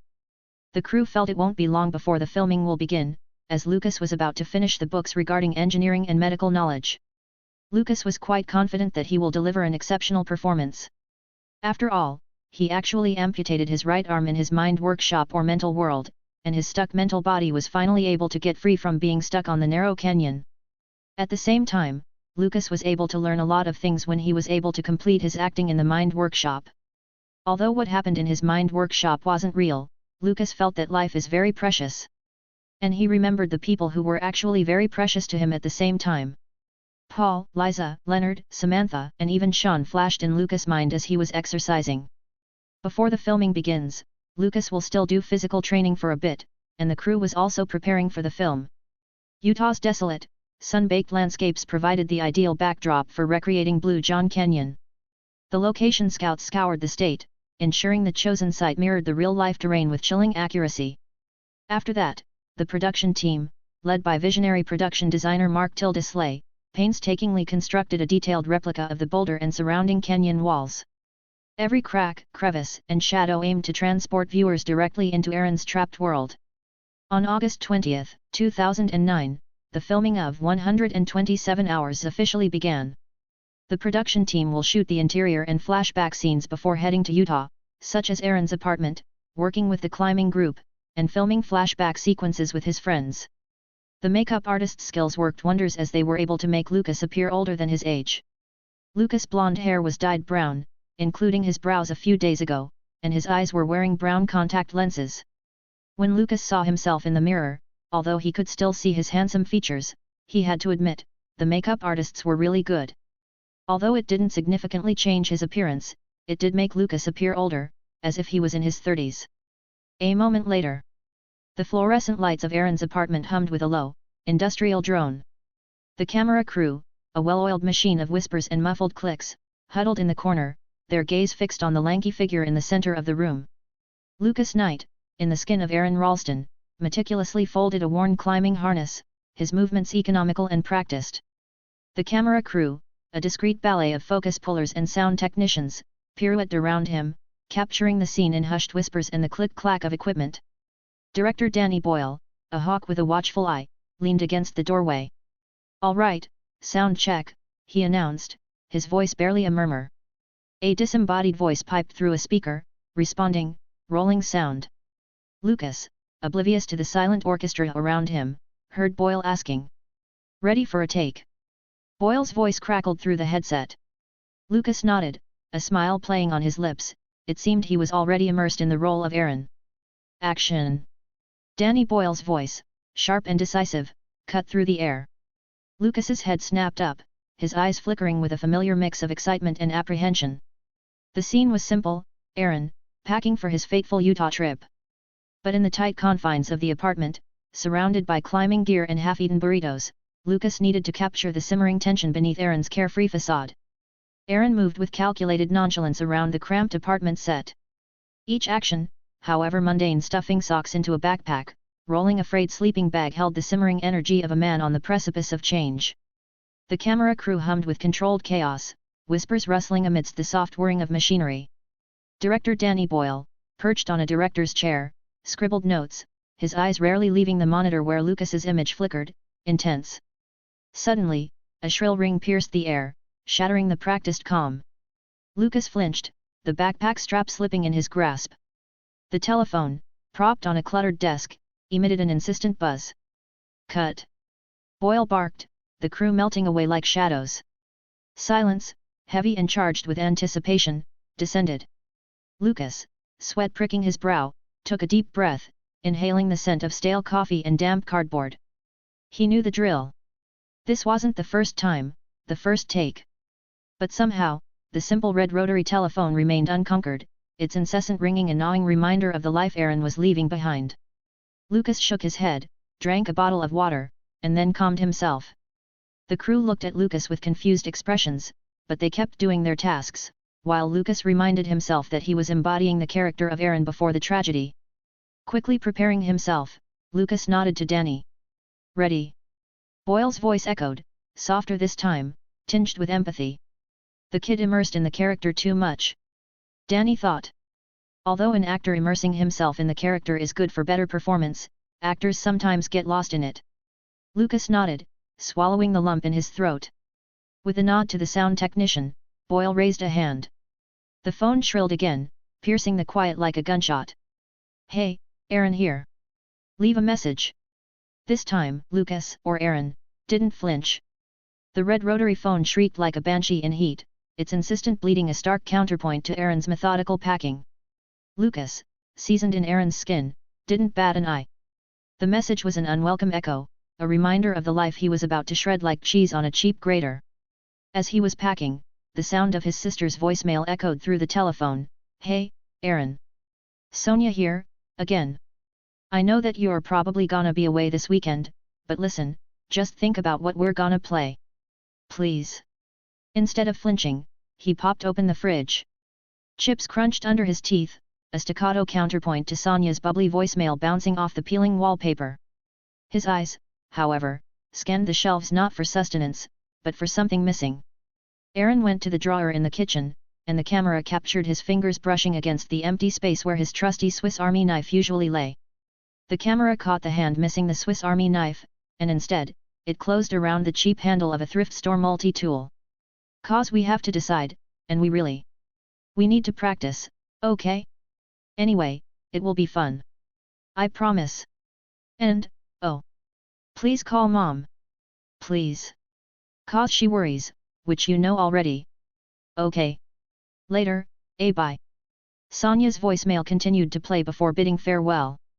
After packing what Aaron thought to be necessary things, he closed his bag, and the camera captured him leaving the apartment. With that, the first pre-Utah scene was completed. The scene didn't involve much acting, after all, it was just a person packing his things before heading out on an adventure. Yet, Danny, who watched the repeated scene, felt that Lucas truly captured the carelessness of Aaron Ralston before the tragedy. Lucas's hand searched for the Swiss Army knife in the drawer, ultimately missing it and grabbing the cheap multi-purpose tool instead. After obtaining it, he didn't even check, as the shape of the multi-purpose tool resembled the Swiss Army knife. Lucas didn't seem to doubt that the thing in his hand was the Swiss Army knife. Even Aaron's pride, Lucas was able to capture, it was very apparent in his actions when he was packing his things, as if he could do everything on his own. The team, along with Danny, approved of the scene. After that, the pre-Utah scenes were filmed with or without Lucas before finally heading to the main shoot, Utah. Mark Tildesley completed the realistically looking boulder, and the location scouts found the right location for the main shoot. The real Aaron Ralston also joined the crew for the upcoming filming. Chapter 35, Utah Scenes. The Utah sun beat down on the desolate canyon floor, baking the red rock like terracotta. Sweat beaded on Lucas's brow, stinging his eyes as he wrestled the dusty mountain bike out of the truck. Around him, the production team buzzed with contained chaos, cameras glinted like metallic predators eyeing the scene. Lucas, transformed into Aaron for the cameras, ran a calloused hand across the bike's worn frame. It wasn't a sleek, carbon fiber beast but an honest-to-goodness mountain bike, scarred with the memories of past treks and tumbles. He swung a leg over the seat, the leather creaking in protest, and gripped the handlebars. "Action!" Director Boyle's voice resonated, shattering the sun-baked silence. Lucas pushed off, tires crunching on gravel, and the once static red cliffs transformed into a living, swirling kaleidoscope. Wind whisked through his hair, carrying the dusty scent of sage and the dry musk of the sun-scorched earth. The camera, a mechanical vulture, swooped around him, capturing the grit in his eyes and the feral grin twisting his lips. He wasn't acting anymore, he was Aaron, a nomad with the wind in his hair and the open road as his compass. The bike, no longer a prop, became an extension of himself, each bump and grind forming a shared language, a conversation forged in sweat and adrenaline. The camera crew, nimble as desert lizards, scurried alongside, their lenses capturing the raw beauty of the landscape. Aaron's mountain bike, a chrome stallion tamed for the camera, purred beneath him, its tires whispering against the sun-baked earth. Behind him, the crew hummed like a hive, a constellation of lights and lenses tracking his every turn. The scene, an ode to freedom and adrenaline, promised breathtaking panoramas and a near miss with disaster. Aaron relished the dance handlebars, a steady extension of his will, his body angled against the invisible line between control and chaos. Each bump, each rock, a mini-drama played out in the fleeting language of speed. As he pedaled with freedom, it happened. A loose pebble, a flicker of inattention. The front tire snagged, sending Lucas soaring in an ungraceful parabola. Bike and rider became a tumbling tumbleweed, bouncing with the rhythm of the canyon floor. Silence, then a collective gasp from the crew, a flurry of movement like startled sandpipers. But Lucas, dust-coated and grinning, lay sprawled like a starfish, the bike miraculously still in one piece. He laughed, ha ha ha. That was fun. A rusty peal echoing through the sandstone labyrinth, the sound catching in the crew's throats, transforming their tension into relieved chuckles. Cut! Boomed the director, his voice laced with amusement. All right, Lucas, you gave us a heart attack for breakfast. But the shot was perfect, beyond my expectations. Danny didn't expect that Lucas would faithfully capture Aaron's essence just by biking across the canyon floor. Thank you, Lucas nodded gratefully. The crew assisted him. A woman was about to offer him a cold water bottle, but Lucas declined, saying, let's save it for later, for the scene. The crew was quite impressed by Lucas, the new actor's dedication. After that, Lucas and Danny discussed the next scene, and Lucas offered some suggestions for his view of the character of Aaron. With the real Aaron himself watching the production, he also listened to Lucas's view of himself when he was young. I feel that we should add humor or sarcasm to Aaron's character, Lucas said, glancing at Danny and Aaron himself in the tent. Danny stroked his chin and asked Aaron just beside him, what do you think, Mr. Ralston? I don't think there's any problem with that, Aaron said with a nod. He continued, to be honest, during the time I was stuck with the boulder, humor and dark sarcasm helped me cope with my ordeal. Lucas also offered his perspective on the role, noting that the film heavily relies on voiceover narration to depict Ralston's thoughts and motivations. He felt he could express these through subtle acting choices, facial expressions, and physicality, instead of relying solely on voiceover. This approach could draw the audience deeper into Ralston's internal world without breaking the film's flow. The director and the real Aaron exchanged glances, curious to see if Lucas could truly satisfy their expectations with his acting. With that, the filming team resumed shooting, capturing the scene where Lucas walked across the canyon. They also filmed the scene Lucas had requested. It was the scene of passing bikers across Lucas, whipping the sand into a frenzy, transforming the air into a gritty blizzard. Grain stung Lucas' face, finding purchase in every nook and cranny. Nostrils flared, teeth gritted, eyes squeezed shut against the abrasive assault. The crew, concerned, rushed to assist Lucas almost immediately after the film was cut. Following that scene, filming continued, leading up to the moment when Aaron encounters two travelers. These two actresses were Kate Mara and Amber Tamblyn. Upon seeing Lucas Knight, the actor playing the protagonist, the actresses were a bit surprised by his youthful appearance. Simultaneously, they couldn't help but recall the time they performed a scene for an audition with Lucas. Back then, they didn't think much of him because they were almost certain that the actor chosen for the role would be James Franco. James wasn't chosen for the role. Kate whispered to Amber in shock. Seems like it, Amber nodded. I don't know why the production would choose an inexperienced actor for the role. Wouldn't it be a waste of money if he doesn't act that well? Well, it's not our turn to judge him. It's the production and the studio's choice, Kate said, shaking her head. Before the scene, Lucas chose to meet with the two actresses. Nice to meet you again, Lucas greeted the two with a smile. Hello, Amber nodded in response. Nice to meet you, Kate also greeted Lucas. Lucas discussed the scene with the two actresses, and simultaneously, they didn't choose to hide their surprise at him being chosen for the role. Lucas could feel the doubts in the two women's eyes, but he just smiled and said, let's do our best in the next scene. Hearing that, the two actresses nodded. Having considerable acting experience, they believed they wouldn't be outperformed by Lucas.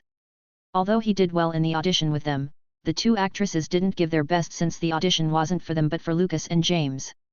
They thought Lucas's performance could only reach a certain level. Therefore, they were confident they wouldn't be overshadowed by Lucas, especially given his youth and seemingly limited experience. Chapter 36, Surrendering. The sun-baked canyon floor stretched before Lucas, a canvas under the watchful gaze of boom mics and distant cameras.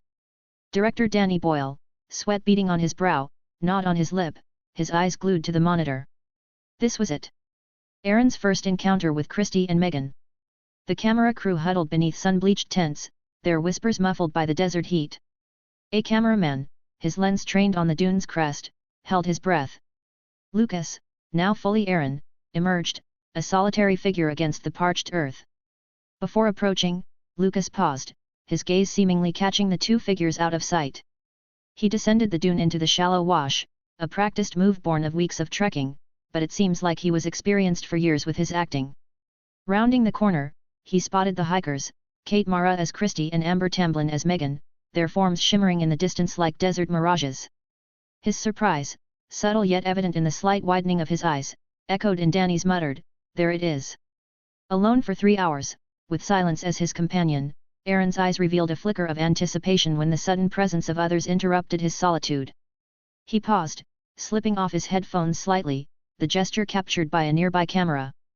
Then, with a burst of energy, he set off after the women. Moving swiftly, their pace echoed youthful exuberance. Lucas pushed himself, but progress was slow, the camera lens tracking his strides. A solitary hiker in a vast landscape, he was accustomed to the rhythm of his own steps.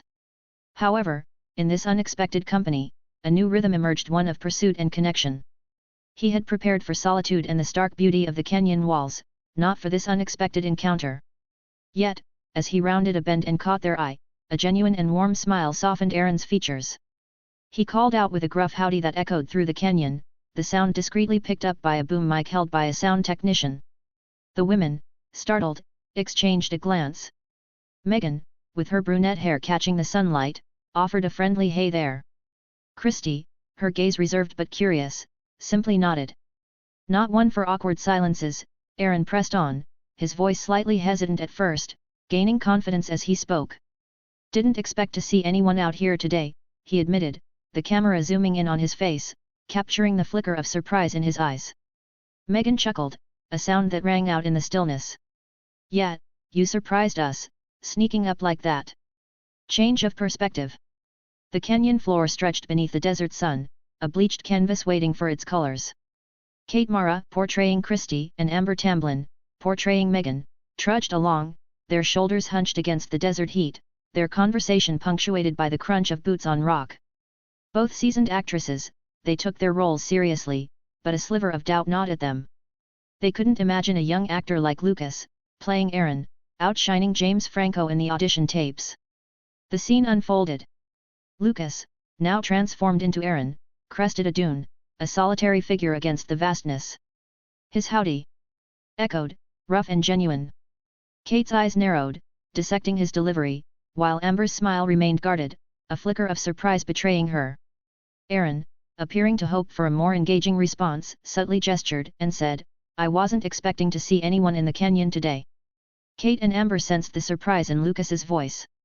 They observed as he subtly looked around, clearly indicating with his gestures that he hadn't expected anyone to be in the remote canyon. Amber, not wanting to disrupt the scene, said with a smile, "Yeah, you surprised us, sneaking up like that." Then, they heard Aaron explain, "Oh, sorry, I was listening to my headphones, kind of wrapped up in my thoughts." He smiled naturally and extended an introduction, "My name's Aaron." Lucas, embodying Aaron, wove a tapestry of words, his voice morphing from hesitant surprise to easy camaraderie. He shared anecdotes seasoned with self-deprecating humor, drawing chuckles from Amber and a faint thawing from Kate. However, a subtle tension hung in the air, unnoticed by the camera crew. Kate and Amber, seasoned actresses, felt their polished personas slipping. The raw, unpolished realism of Lucas' performance was like a mirror, reflecting their own carefully constructed facades. They noticed his sun-baked skin, the wrinkles edged around his eyes, and the way his gaze darted across the canyon, searching for something beyond them. It was Aaron, not Lucas, standing before them, and the dissonance gnawed at their confidence. When Lucas, portraying Aaron, stumbled on a rock, his yelp so genuine it startled them, a crack appeared in Kate's carefully constructed composure. Her hand twitched, almost reaching out in concern, a reflex she'd never allow Christy. Amber's laughter, genuine and unguarded, was a stark contrast to Megan's playful banter. "Cut." Director Boyle's voice cut through the scene. He looked at Kate and Amber, his gaze heavy with unspoken disappointment. Lucas, sweat-streaked and exhilarated, remained in character, oblivious to the turmoil brewing around him. Kate and Amber felt their faces burn. They had come prepared to steal the scene, to outshine the newcomer. Instead, they found themselves exposed, their polished acting skills failing to match the raw authenticity Lucas brought to Aaron. Kate and Amber acknowledged their mistakes and apologized to director Boyle, who was offering his perspective on their performance. "All right now. You two felt quite off there," Danny said, gazing seriously at the two women. He continued, "Lucas's performance was exceptional, but you two are undermining it with your acting. Isn't it embarrassing for experienced actresses like you to deliver such a performance to a brilliant newcomer?" "I apologize, director," Kate said, and Amber echoed the sentiment. "Your role is simple. A young woman who meets Aaron along the way and then accompanies him for a while before bidding farewell." Director Boyle's reprimand echoed and was audible to the crew. The crew understood the director's frustration. They could see Lucas's dedication to the role, and witnessing two individuals included in the film not committing themselves, despite having only a few scenes, felt disappointing. Especially since these two people were experienced actresses compared to the new actor Lucas, who displayed remarkable dedication. The filming began once more, with Lucas delivering an exceptional performance as Aaron. However, the actresses' performances felt off in comparison, resulting in several takes before director Boyle and Lucas deemed the scene satisfactory. Kate, swallowing her pride, allowed Christie's vulnerability to peek through. Amber, humbled, discovered Megan's genuine curiosity in Lucas' portrayal of Aaron. The scene, initially a competition in the eyes of the two actresses, transformed into a collaboration, a testament to the transformative power of storytelling and the humbling reality of facing an actor whose dedication transcended expectations. In the heart of the canyon, under the scorching sun, two seasoned actresses shed their masks and discovered an unexpected truth: sometimes, the greatest performance comes not from stealing the spotlight but from surrendering to the story and letting the character shine through. Chapter 37, Key Filming Sequence.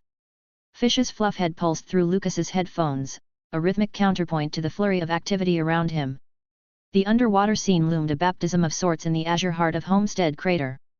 This volcanic womb, nestled within the Wasatch Canyon, held a different kind of magic for today's shoot. Amidst the controlled chaos, Lucas was a study in stillness.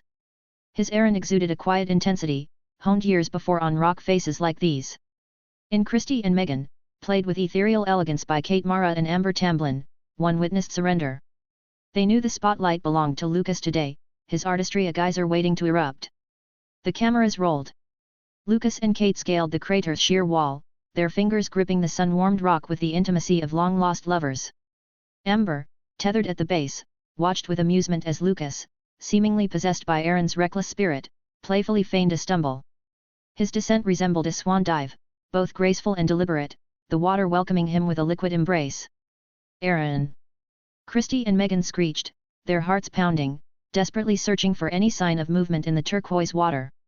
It wasn't until his voice, muffled but buoyant, bubbled up from the depths that their breaths whooshed out in a wave of relief. Aaron resurfaced, his hair plastered to his forehead, grinning like a sun-dappled child. "Just testing my wings," he called up, his voice muffled by the water. Christy and Megan, perched precariously on their ledge, let out a collective sigh, their initial panic giving way to relieved laughter. "Don't scare us like that, Aaron," Megan chided, her voice echoing off the crater walls. Then, the underwater ballet began. Laughter rose like bubbles, sunlight danced on ripples, and words spun like water lilies on the surface. As the director's cut echoed, Lucas, Kate, and Amber rose from the cool pool, towels wrapped around them, courtesy of attentive staff. Kate, shivering, muttered under her breath, "Brrr, that water is chilly." Amber nods in agreement, freezing. Kate and Amber steal glances at Lucas, already engrossed in discussion with the director and crew. They catch snippets about the just-filmed scene and exchange knowing looks. Lucas's dedication is palpable. After all, this film revolves around him. Ralston's Canyon ordeal demands near-exclusive focus on the lead. Kate and Amber understand. Danny, the assistant director, approaches Lucas. After the next scene is filmed, next up, the Canyon sequence. "I know you'll ace it, but stay prepped, okay?" Lucas, his eyes steely, nods. "Always." Dawn bleeds into morning as Lucas wraps up scenes with Kate and Amber. Noon looms, the hour destiny has chosen for Aaron's descent into the Blue John Canyon. Preparation buzzes around him. Lucas, having immersed himself in the depths of Aaron's real-life experiences, stood poised, a conduit ready to channel the adventurer's spirit. Action! Snapped the director. Lucas, transcending his own identity, transformed into Aaron. The camera devoured his every step, capturing the thrill of exploration etched on his face. He delved deeper, a lone figure swallowed by the canyon's immensity. The production team, an orchestra in perfect harmony, documented the scene in seamless cuts. Then, the chasm narrowed. Aaron, dwarfed by the towering walls, reached for a handhold, a seemingly innocuous rock. It shifted. Gravity roared. Lucas, embodying Aaron, reacted with lightning speed. He tried to push off, but the rock slammed into his left hand, pain exploding. Snatching his hand back, the ricocheting stone found its mark again, pulverizing his right hand before cruelly wrapping around his forearm, pinning him like a fly in amber. Lucas, embodying Aaron, remained frozen. Not a statue, not a corpse, but a man whose world had just fractured. The searing pain in his hand was a distant echo compared to the earthquake in his mind. Disbelief, raw and gaping, swallowed him whole. He stared at the mangled forearm, a nightmare grafted onto his flesh. Although the fake rock pinning his right arm was just light, Lucas remembered his time in the mind workshop. It was so real, so uncannily his, that it mocked the reality it mirrored. The camera captured Lucas in the role of Aaron. His fingers, once nimble tools of exploration, were now twisted talons locked in a silent scream. The canyon walls, once his playground, loomed like mocking giants. The sun, once a beacon, felt like a cruel spotlight on his agony. The air, once his lifeline, tasted like ash and despair. The canyon walls, once his playground, now loomed like mocking giants. The sun, once a beacon, felt like a cruel spotlight on his agony. The air, once his lifeline, tasted like ash and despair. Lucas, Aaron, the adventurer, was gone. In his place stood a shell, a hollowed husk of a man, staring into the abyss. His breath came in ragged gasps, each one a desperate plea for a reality that had slipped through his fingers like sand. The camera, a silent voyeur, captured it all: the tremor of his jaw, the flicker of panic in his eyes, the slow descent of his spirit into the pit of his stomach. No theatrics, no grand gestures, just the raw, unfiltered truth of a man confronting the cruel hand of fate. The crew, their faces etched with concern, held their breath. This wasn't acting, it was a soul laid bare, a mirror reflecting the fragility of existence. And in that moment, Lucas wasn't just Aaron Ralston, trapped in a canyon. He embodied every human being, facing their own personal precipice, their own brush with mortality. The scene dissolved, cameras clicking off. The production team swarmed, replacing the rock with a chillingly real prosthetic forearm. Lucas, once Aaron, slipped back into his own skin for a moment, the weight of the scene clinging to him like desert dust. But as the director's action cracked through the silence, Lucas vanished again, seamlessly becoming Aaron once more. Aaron understood that wallowing wouldn't secure victory in this fight. He was a man of action, not despair. With a deep breath, he forced his emotions down, a familiar stoicism settling over him. He reached for his bag, extracting a handheld camera and setting it atop a nearby rock. Its lens, like a watchful eye, would document his ordeal. Unscrewing his water bottle, a small sip offered meager comfort. His gaze fell to the mangled limb, a mockery of his once nimble hand. Fumbling for his multi-tool, a pang of disappointment washed over him. It wasn't his trusty Swiss Army knife, but a cheap substitute, a cruel twist in this already dire situation. A grim chuckle escaped his lips, followed by a shake of his head. Then, with newfound resolve, Aaron set to work, scraping at the rock face before him. Each scrape was a defiance against fate, a testament to the unyielding spirit trapped within this narrow prison. Chapter 38, The pilot was aired. Day 1 in the Blue John's clutches. Despite being lauded for his exceptional acting, Lucas remained humble. Even a single off-kilter moment was enough to send him willingly diving back into the scene, eager to perfect it. Danny, the director, witnessed this dedication firsthand, impressed by the young actor's raw talent and relentless pursuit of excellence. He'd seen his fair share of stars, but Lucas shone differently. A supernova of talent was still adjusting to the spotlight's glare. "You're a natural, Lucas," Danny said, watching the young actor emerge from the shadows. "But don't push yourself too hard. We've got 5, maybe 7 days for this sequence, at most. Lucas, still catching his breath, offered a tired smile. 5 days? The crew thinks we can do it faster. The Kenyan shoot, initially estimated to take 5 to 7 days, already shimmered with the possibility of completion sooner thanks to Lucas's precision and unwavering focus. The crew, their initial awe tempered by respect, buzzed with shared anticipation for the film's birth. September 23, 2009. As Lucas neared the finish line of his first film, a different kind of magic filled the airwaves. In living rooms across the nation, the pilot episode of Modern Family flickered to life. In a rural corner of Kansas, Sarah, a teacher with a penchant for sitcoms, sat mesmerized. The quirky Pritchett Dunphy clan charmed her, but her attention snagged on Dylan, the brooding teen with a mischievous glint in his eyes. He was played by none other than Lucas. The Dylan on screen, portrayed by Lucas, was captivating, a cool breeze ruffled with nervous awkwardness, reminiscent of Roderick Heffley, toned down by a dash of sunshine. This Dylan was cool, sure, but beneath the laid-back veneer lurked a hint of endearing goofiness. Sarah's jaw dropped at a certain scene, the one where Dylan hoisted Phil onto his shoulder like a reluctant teddy bear. "Oh Phil, honey, not your best angle," she cackled, tears streaming down her cheeks. "Though I gotta admit, you're rocking that pink tutu." After the TV show Modern Family concluded, Sarah sighed, yearning for the show to continue, longing for more laughter. Despite feeling disappointed by the brief episode, she anticipated more episodes. "I hope the show continues," she sighed. The next day, Sarah woke up to a different kind of sunrise. She turned on her computer and browsed the Yahoo website. A day had passed since the Modern Family pilot, and in the Yahoo community, Modern Family trended as one of the TV shows gaining attention on the site. Internet users discussed the Modern Family pilot and its funny scenes. Despite the show not having much of a soundtrack, that only added to its charm and humor. Threads sprang up faster than popcorn kernels. "OMG, the Dunphys are hilarious, can we all agree Gloria is a queen, but who is that Dylan guy?" One thread caught Sarah's eye. "Who's the hot new guy playing Dylan?" it blared, followed by a flurry of responses. She scrolled through the comments, a smile curving her lips.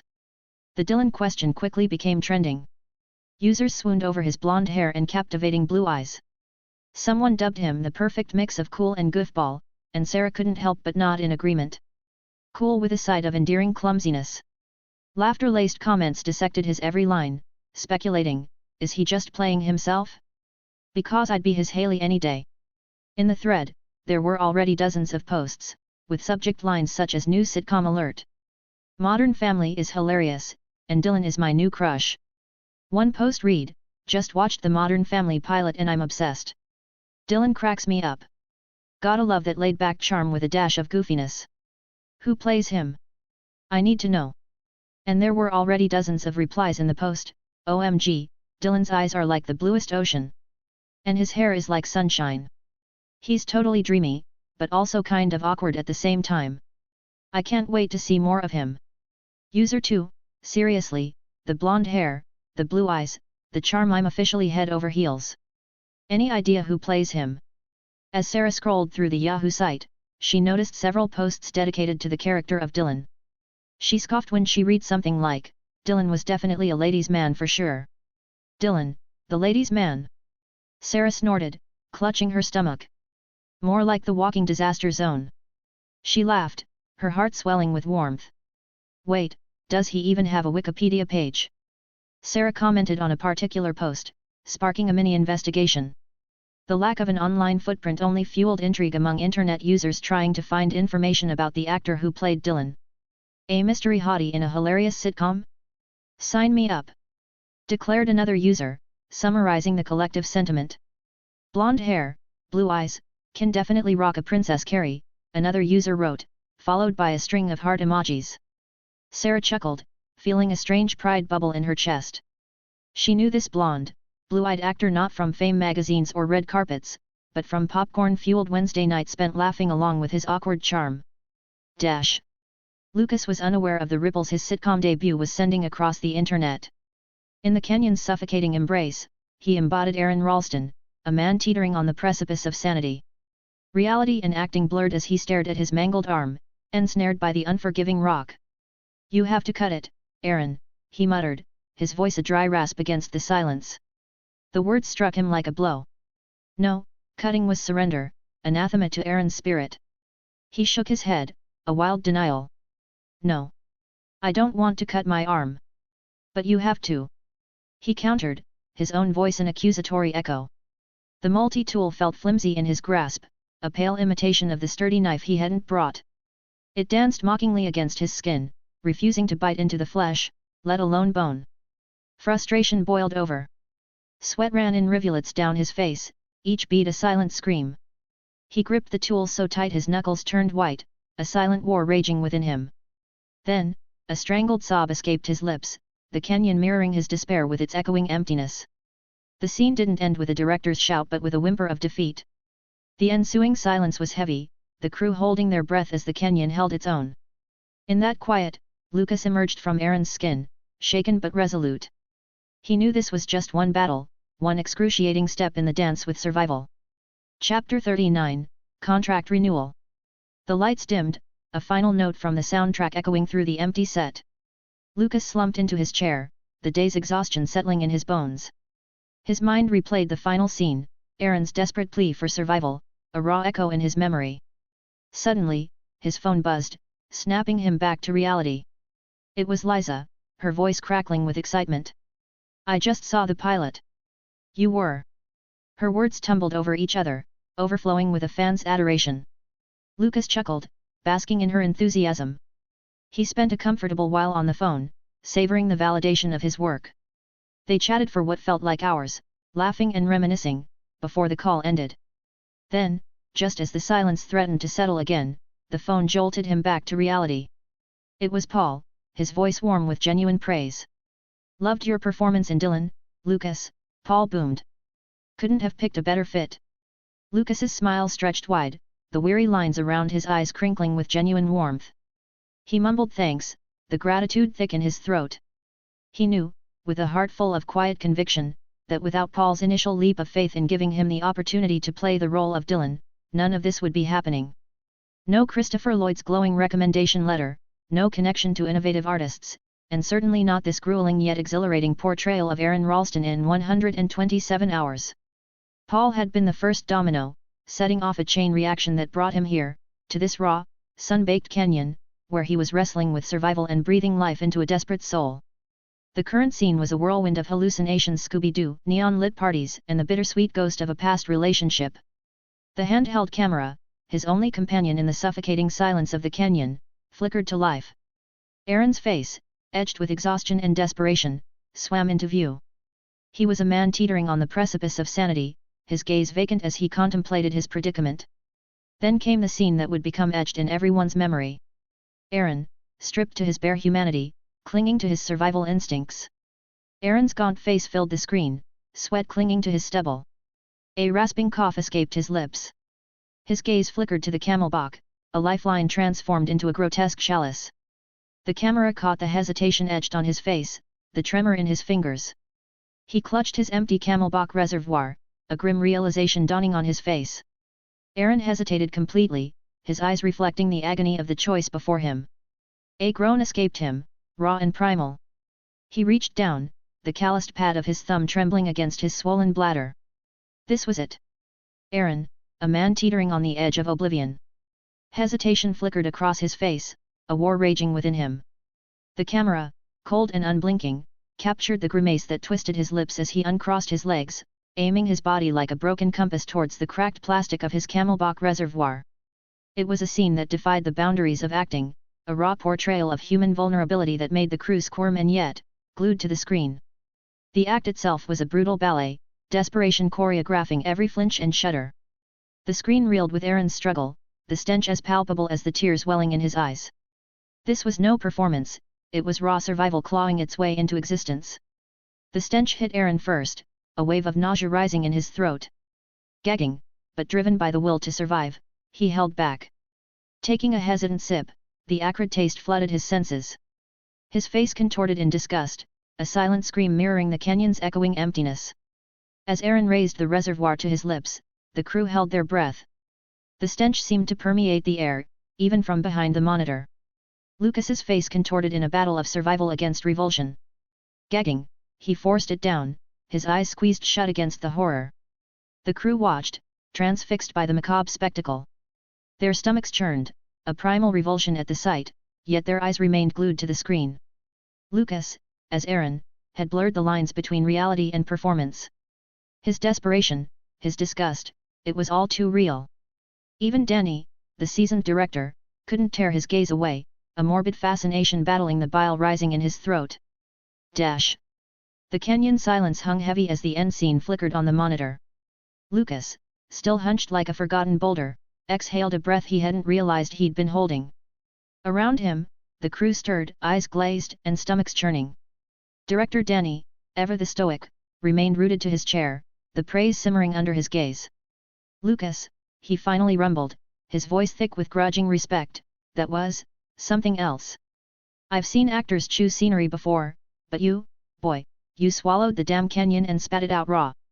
A ghost of a smile flitted across Lucas' lips. Just trying to stay true to Aaron, sir. Danny snorted. True? Hell, you lived it. I smelled it, the desperation, the disgust, the sheer survival. I almost reached for a barf bag myself. He shook his head, a grudging admiration softening his features. You know, for a second there, I could have sworn you were actually drinking, you know. And if I didn't know better, if I hadn't seen the props myself, I would have believed it hook, line, and stinking sinker. Lucas chuckled, a low rumble that echoed the Kenyan's emptiness. That's the acting dream, isn't it, sir? To make them forget? To pull them so deep into the story, they lose sight of the artifice.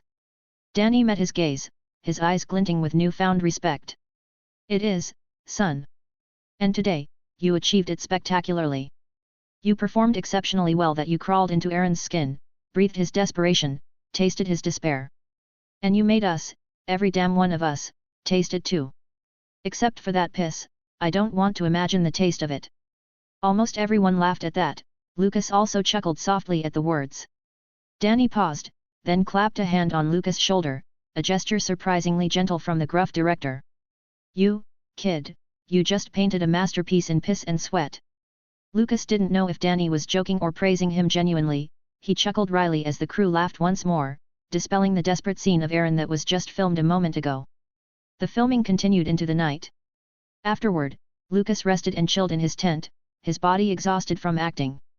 As morning came, he received a call from the Modern Family production team, offering him a contract for the entire season. Lucas obviously agreed, but he remained quite busy. The production team, however, was willing to wait. Simultaneously, the agents at Innovative Artists Agency seemed to take notice of Lucas as the pilot of Modern Family became quite successful. Lucas, who guest starred in the pilot, attracted the attention of some small-time agents at Innovative Artists. After learning that Lucas had already entered IA, a few started to contact him. Chapter 40, Final Scene.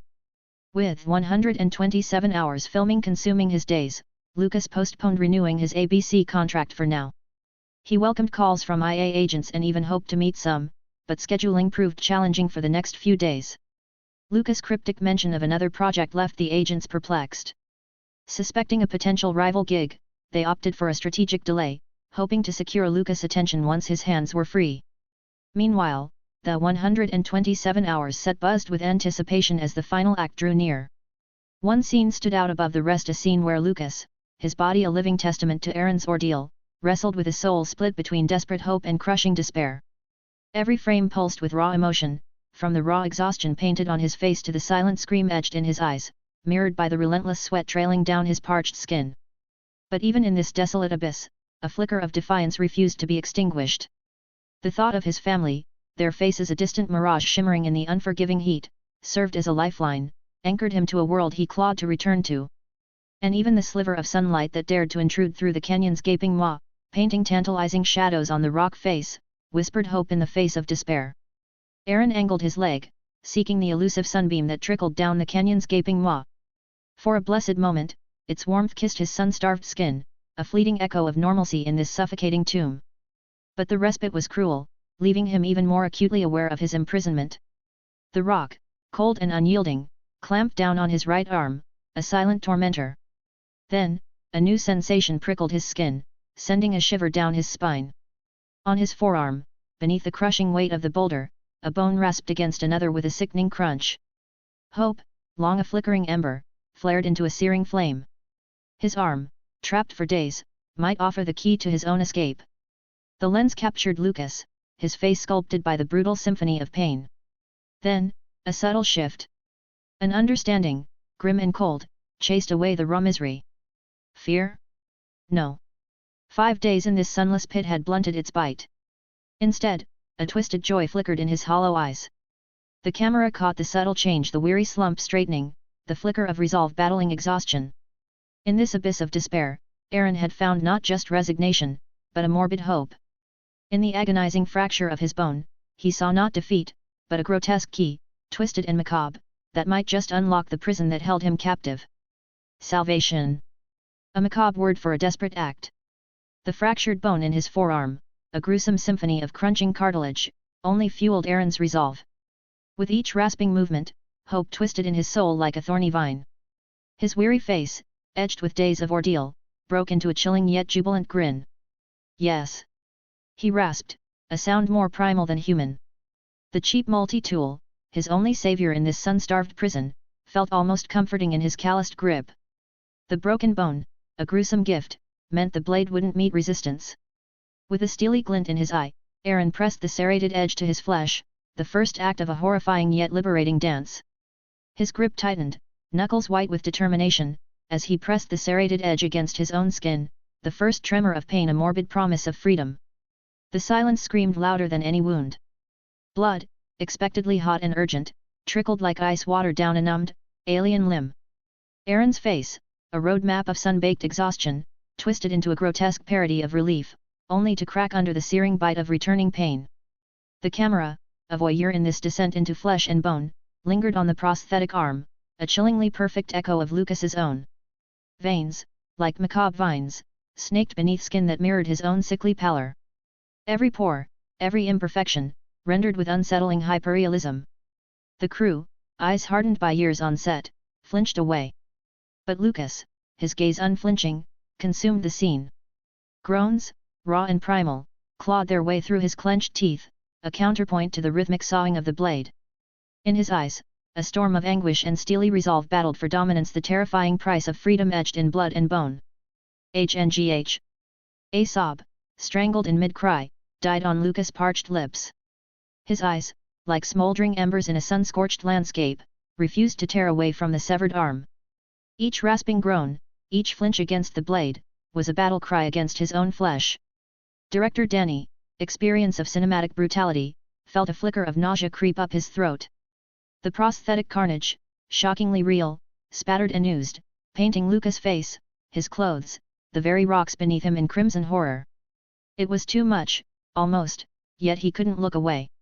Lucas, his gaze unwavering, his body a canvas of agony, absorbed every tremor, every sickening detail. The sawing of the blade, the hiss of fake blood, the symphony of pain, he drank it in, a twisted sacrament in the name of survival. A collective breath escaped the crew as Lucas, his face a mask of steely resolve, severed the last tendon of the prosthetic arm. His dedication to the scene, born from countless discussions with Danny and Aaron Ralston himself, was palpable. Every agonizing rasp of the blade, every flinch of his torso, echoed Ralston's ordeal with brutal authenticity. Lucas spent a grueling 42 minutes in that raw vulnerability, his every tremor captured by the unflinching camera. Even with the inevitable cuts of 42 minutes, the exhaustion etched on Lucas' face, the tremor in his hands, whispered a truth no editing could erase. The metallic tang of fake blood filled Lucas' nostrils, a macabre perfume of his triumph. With a groan that mirrored the groan of the canyon itself, he sank back against the cold stone, the shock of freedom battling the lingering fire of pain. In front, the severed limb, chillingly real in its fabricated gore, lay hostage to the rock, a grim testament to the ordeal he had walked through. His gaze, haunted by the echoes of agony, traced the empty sleeve, a phantom limb still tingling with phantom nerves. The camera clicked off, but the silence lingered, a heavy cloak draped over the canyon. The crew, faces pale and eyes wide, exchanged wordless glances. Lucas, his face drained of color, stared at the empty sleeve where his arm had been, a phantom limb still tingling with phantom pain. The scene was over, but the echoes of his agony would resonate long after the final edit. Was it Oscar-worthy? Only time would tell. Danny, ever the strategist, leaned over the exhausted Lucas. Cut, he called, concern etching his features. We can pick this up tomorrow. You need rest. Lucas, his face a mask of sweat and grit, shook his head. No, director, he rasped, voice raw. One take. The exhaustion, it has to be real. A wave of unease washed over the crew. Was Lucas pushing himself too far? They'd seen actors go method, but this felt different. Director Danny and the crew stood stunned. Lucas' dedication reverberated like a shockwave, leaving them speechless. His final performance, etched in exhaustion and raw triumph, had pierced their hearts. With a nod to Lucas' suggestion, they resumed filming. The camera rolled as Lucas as Aaron, reborn from the canyon's prison, bathed in the sun's embrace. He savored the desert wind, guzzled the precious floodwater, and his laughter soared into the vastness. Sunlight, a forgotten luxury, bathed Aaron's face as he emerged from the narrow canyon, his prison for days. He stumbled, weak but free, his eyes wide with a joy that bordered on delirium. The desert air, harsh yet liberating, filled his lungs. He knelt, cupping his hands in the shallow water that had pooled in the sand, the taste of life on his parched lips. With a shaky hand, Lucas, as Aaron waved towards distant figures, their shouts muffled by the ringing in his ears. He had done it. He was free.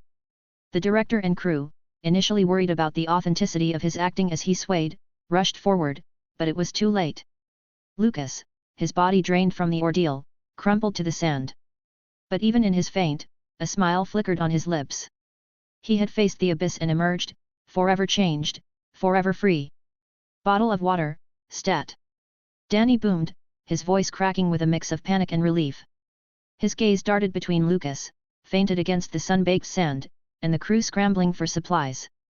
Two medics, faces grim, rushed forward, their movements mirroring the director's urgency. Chapter 41, Complications in Idea. Beneath the searing gaze of the sun-baked canyon, the filming of 127 Hours reached its climax. Exhausted and exhilarated, Lucas crumpled to the ground, collapsing in the final scene. A hush fell over the set as medics rushed to his side, their faces etched with concern. Moments later, a collective sigh of relief rippled through the air. Lucas was all right, shaken but unharmed. With gentle hands, he was lifted and carried towards the shaded haven of the tent. Director Danny Boyle and Aaron Ralston himself, the real-life inspiration for the film, trailed behind, their eyes reflecting a mixture of relief and lingering worry. Danny watched Lucas being carried away, his concern softening into a wry smile. Pushed himself a little too hard there, wouldn't you say, Aaron? Aaron, standing with his wife at his side, nodded in agreement. He certainly did. But his dedication to the role is admirable, to say the least. Danny chuckled, his eyes twinkling. Admirable, or downright reckless.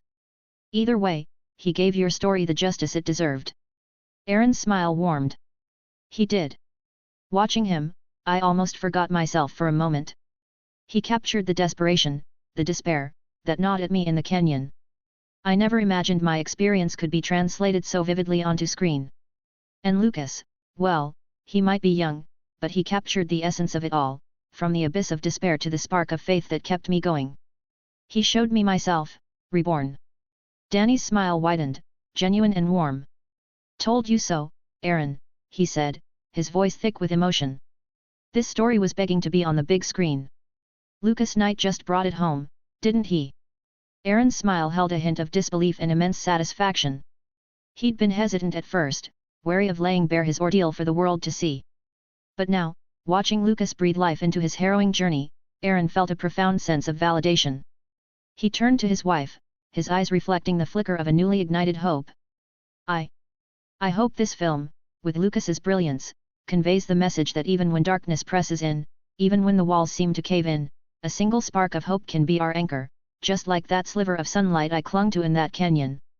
Aaron's words hung heavy in the air, drawing both Danny and his wife into a shared moment of deep contemplation. The sweat-soaked tent, once a shield against the canyon's furnace breath, now sagged under the encroaching twilight. Hours had bled into dusk since Lucas's collapse, the sun's fiery gaze replaced by a spectral glow that painted the sandstone walls. He stirred, a tremor rippling through his exhausted frame, and then, with Lucas's eyes, heavy with exhaustion and the echoes of his ordeal, blinked open. They held a depth of contemplation, a well reflecting the tumultuous emotions swirling within. He knew, with the final act of that scene, the arduous climb of 127 hours had finally reached its peak. Yet, a tangled web of feelings knotted his gut. Relief, of course, at having pushed himself through the inferno of the canyon, both literal and metaphorical. But there was also a bittersweet pang, a sense of loss at relinquishing the man he'd become in the face of despair, the man who'd carved his survival from the rock itself. The weight of the final scene hung heavy in the air, a bittersweet echo of both triumph and farewell. Lucas knew with it, he wouldn't just be leaving the canyon behind. A part of him, the part that had breathed, bled, and clawed its way to survival as Aaron Ralston, wouldn't be returning. It had burrowed deep within him, a phantom limb resonating with the echoes of his ordeal. He had poured his heart and soul into the role, birthing a character that felt more than just skin deep. It was as if Aaron's spirit had taken root within him, whispering tales of resilience and despair from the caverns of his own being. Now, with the cameras stopped rolling, the applause fading, Lucas was left grappling with a tangled mess of emotions. "I gave it everything I had," he murmured to himself, his voice barely a whisper. Aaron's story became mine, lived and breathed through every cell. But why, then, does it feel like he's still clinging on, refusing to let go? A shiver of unease crept down Lucas's spine. Had his intense immersion in the role, the prolonged descent into Aaron Ralston's psyche, begun to blur the lines? The thought wasn't entirely alien, whispers of actors in his previous life, consumed by their roles, teetering on the precipice of madness, had haunted his own journey. He knew, with a chilling certainty, that the line between performance and possession could blur, the boundaries thinning under the unforgiving gaze of the spotlight. He hadn't expected a reply, a flicker of response from the character he'd meticulously crafted within the mind workshop and the searing crucible of filming. Yet, as if summoned by the very doubt gnawing at him, Lucas felt a shift, a tremor in the landscape of his own mind. A melody flickered like a wisp of smoke in Lucas's mind, the echo of a song from a previous life. A ghost of a voice from another life. He saw himself, not as the actor who performed exceptionally well, but as a younger version in parallel reality, bathed in the smoky haze of a bar, microphone clutched in sweaty hands, pouring his soul into Coldplay's The Scientist. The memory, vivid and specific, unsettled him. Was it just nostalgia, a bittersweet echo of a past life, or something more? He let out a dry chuckle, a sound that resonated curiously in the quiet tent. "Mind if I add my old tune to the film, Aaron?" he murmured, half expecting, half dreading a response from the character that had become an unwelcome tenant in his mind. The silence stretched, heavy with anticipation, until "It wouldn't be out of place," came a voice, a whisper born of dust and desert winds, yet undeniably familiar. A melody of hope beneath the sun-baked scars. "Sing it, Lucas. Sing it for us both." The voice hit Lucas like a desert windstorm, rasping and raw, yet undeniably familiar. A jolt of shock ran through him, followed by a wry chuckle that felt hollow even to his own ears. He knew this wasn't some random memory, not a ghost from his bar-singing days. This was Aaron, weaving his way into the fabric of his mind, an unwelcome guest refusing to leave. The solution, a desperate hope flickering in the darkness, came as clear as a desert mirage: the song. He had to sing it, share it with the world, perhaps then Aaron would finally release him. Lucas knew his future knowledge of the song was a golden opportunity. He could technically claim ownership for composing it in this life. Registration might take months, but informing the director about his original song idea, conceived during filming, seemed like a safer bet. He'd present it as a gift, a personal touch inspired by the experience, ensuring his authorship without raising suspicions. The studio, he reasoned, wouldn't bat an eye at a bar singer's ballad. They were after big names, not heartfelt melodies born in the desert's embrace. Lucas pushed himself from the bed, the remnants of Aaron still clinging to his limbs like the dust of the canyon. It was evening, shadows stretching long across the camp as the crew huddled around a crackling fire, sharing laughter and food. He stepped out of the tent, and a chorus of greetings washed over him, warm and genuine. "Hey, Mr. Knight." A man with a sun-bleached t-shirt grinned, waving a steaming mug. "Join us, the group's about done." "Yeah, you must be famished after that last scene," another chimed in, clapping Lucas on the shoulder. "Come grab a plate, hero." Lucas returned the smiles, a genuine warmth seeping into the cracks of his exhaustion. He hadn't realized how much he craved this sense of camaraderie, the easy banter and shared laughter. As he settled among them, the anxieties of the day, the whispers of Aaron, faded into the background. He was Lucas again, just one of them, sharing stories and jokes beneath the twinkling desert sky. Chapter 42, Agreement. The Utah desert bled away in the rearview mirror, a silent testament to the ordeal they'd just left behind. Lucas, script clutched in his hands, fidgeted in the plush confines of the Fox searchlight van. Finally, he took a breath. "Danny," he began, voice hesitant, "about that song idea." Danny's gaze, fixed on the vanishing landscape, flickered towards him. Surprise, tinged with a touch of amusement, played at the corners of his eyes, grunted noncommittally. "Yeah, the original score's in place. We've moved on." Lucas's fingers tightened around the script. "But it's not just any song," he insisted. "It came to me during filming, that hallucination scene with Aaron. The memories, the longing, it all just clicked. This song, it could be something special." Danny snorted. "Special, hey? You're an actor, Lucas, not a musician. Singing karaoke doesn't count." The words stung, a barb dipped in dismissiveness. Lucas felt his cheeks flush, a mix of anger and defiance rising within him. "It's more than karaoke," he retorted, voice trembling with barely suppressed emotion. "This song, it carries the heart of Aaron, his desperation. It could be the emotional core of the film." Danny sighed, a hint of exasperation in his voice. "Look, Lucas, I appreciate your enthusiasm, but this is a professional production. We have a plan, a budget. Adding some random song you cooked up on set isn't exactly." He paused, searching for the right words, strategically sound. "Please, Danny," Lucas pleaded, his voice raw with conviction. "This song, it's how I let Aaron go. It's the final piece of him I need to release." Danny, about to dismiss the idea with a dismissive wave, paused.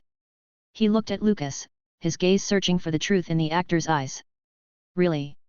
he asked, his voice low and serious. Lucas met his stare, his own resolve unwavering. "Yes," he said, each word etched with a quiet desperation. Danny's heart lurched. He wasn't blind to the transformation Lucas had undergone. The desert had etched its mark on the young man, not just on his skin, but in his soul. The rumors of actors consumed by their roles, their minds blurring with the characters they embodied, were not mere whispers. He saw it in Lucas's haunted eyes, the raw vulnerability that clung to him like desert dust. A conflicted sigh escaped Danny's lips. He pitied the young actor, his soul burdened by the echoes of a character who had become more than just lines on a script. To deny him this release, this final act of catharsis, felt wrong. It was more than just a song, it was a bridge between Aaron's despair and Lucas's freedom. As Danny listened to Lucas, a curious understanding settled over him. Lucas wasn't just advocating for a song, he was seeking release. Sharing this original composition seemed to be the final catharsis he needed to let go of the character of Aaron, one who'd clung to him with surprising tenacity. Whether Lucas was truly haunted by Aaron or simply driven by artistic passion, Danny couldn't say. But the raw conviction in the young actor's eyes stirred something within him. He wouldn't dismiss this as mere whimsy. This song, whatever its form or function, deserved a chance. Beyond the intriguing prospect of Aaron's story woven into the film's score, Danny genuinely admired Lucas's talent. The performance in 127 hours had been exceptional, leaving an undeniable mark. He wouldn't mind having Lucas in his corner, a reliable name to consider for future projects. Of course, consistency was key in this fickle industry. Would Lucas keep delivering? Only time would tell. For now, he'd prioritize helping Lucas release this song, this final piece of Aaron's lingering soul. Lucas, the tension draining from his shoulders, let out a relieved sigh. Danny's willingness to listen, to engage, relieved him. The Fox searchlight van rumbled towards the nearby town in Utah, a temporary haven before the crew's flight back to the bright lights of Los Angeles. Lucas, still buzzing from the desert's raw energy, knew the journey wasn't quite over. Awaiting him in LA wasn't just the well-deserved paycheck for his grueling performance, but a chance to champion his original song for 127 hours. He and Danny, the director, had forged a bond in the canyon's crucible, and Lucas trusted Danny to be his voice in the studio's sterile halls.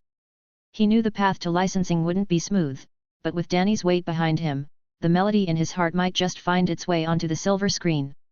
The roar of the plane engines receded, replaced by the familiar Los Angeles hum. Stepping into the Fox Searchlight headquarters, Lucas felt a nervous thrum beneath his ribs. Days blurred into a whirlwind of studio sessions.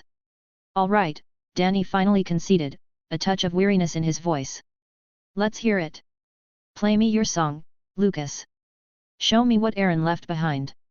Lucas nodded and performed the song for the director, and as Danny continued to listen, his eyes brightened with excitement.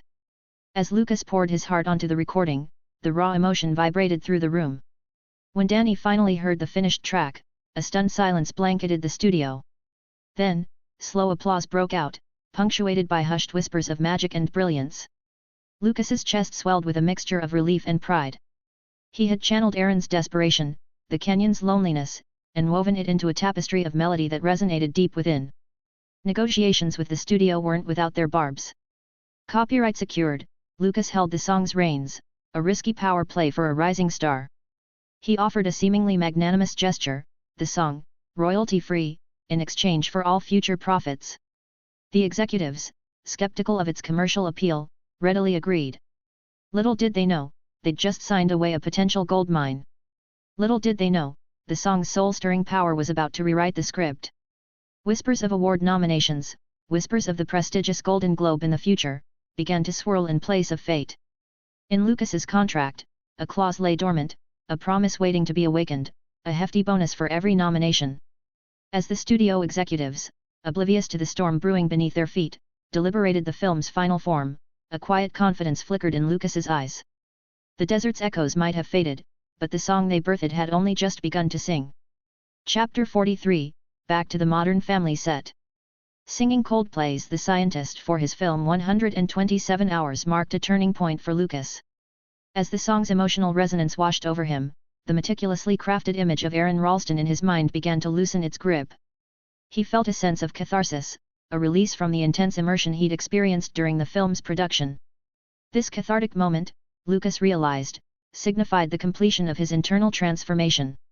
He had successfully embodied the character, wrestled with its complexities, and ultimately laid it to rest. The exorcism, as he metaphorically envisioned it, was complete. Freed from the lingering hold of Aaron Ralston, Lucas was ready to move forward, both as an actor and as an individual. Following his successful meeting with Fox Searchlight, Lucas secured the expected $180,000. His mind immediately turned to a specific investment, a high-end computer equipped with Bitcoin mining software. Compared to the future Lucas knew, mining in this era was significantly easier and less resource-intensive. The appeal was undeniable.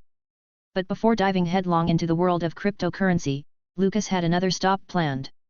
20th Century Fox headquarters, just a short walk from his current location at Fox Searchlight, beckoned. He had unfinished business there, and the close proximity made it a convenient next step. Lucas followed up with the contact he'd established regarding his potential renewal for the upcoming season of Modern Family. This presented an exciting opportunity, potentially requiring a shift in his current commitments. He discussed this development with his manager, Liza, acknowledging that it might impact his availability at the restaurant. Liza, understanding Lucas's progress in his acting career, was supportive of his potential opportunity and the resulting schedule change. Their flexible arrangement at the restaurant, without formal contracts, allowed for this smooth transition. Lucas expressed his gratitude for Liza's understanding and support as he pursued his career. October 2, 2009, and Modern Family's production team was eager to finalize Lucas's contract renewal. Lucas, however, opted to review the terms carefully. If they fell short of his expectations, he wouldn't hesitate to delay signing. Instead, he'd consider connecting with the agents who had reached out after his successful Modern Family pilot appearance. His goal? Finding an agent whose vision aligns with his own. Around noon, Lucas met with a representative from 20th Century Fox to discuss the renewal contract for his role in the show. The offer on the table was $5,000 per episode. Lucas considered it, aware that as a newcomer, ABC and 20th Century Fox might still be assessing his potential. He also acknowledged that the producers might not yet be aware of his recent film role in 127 Hours under Fox Searchlight, which could explain the offer being lower than those typically given to established guest stars. Lucas didn't immediately accept the offer. While the 20th Century Fox representative seemed confident of an agreement, Lucas wouldn't be swayed easily. He reached out to the agents who'd contacted him previously, but their phone conversations revealed limited ambitions for his career, suggesting shows he wasn't interested in.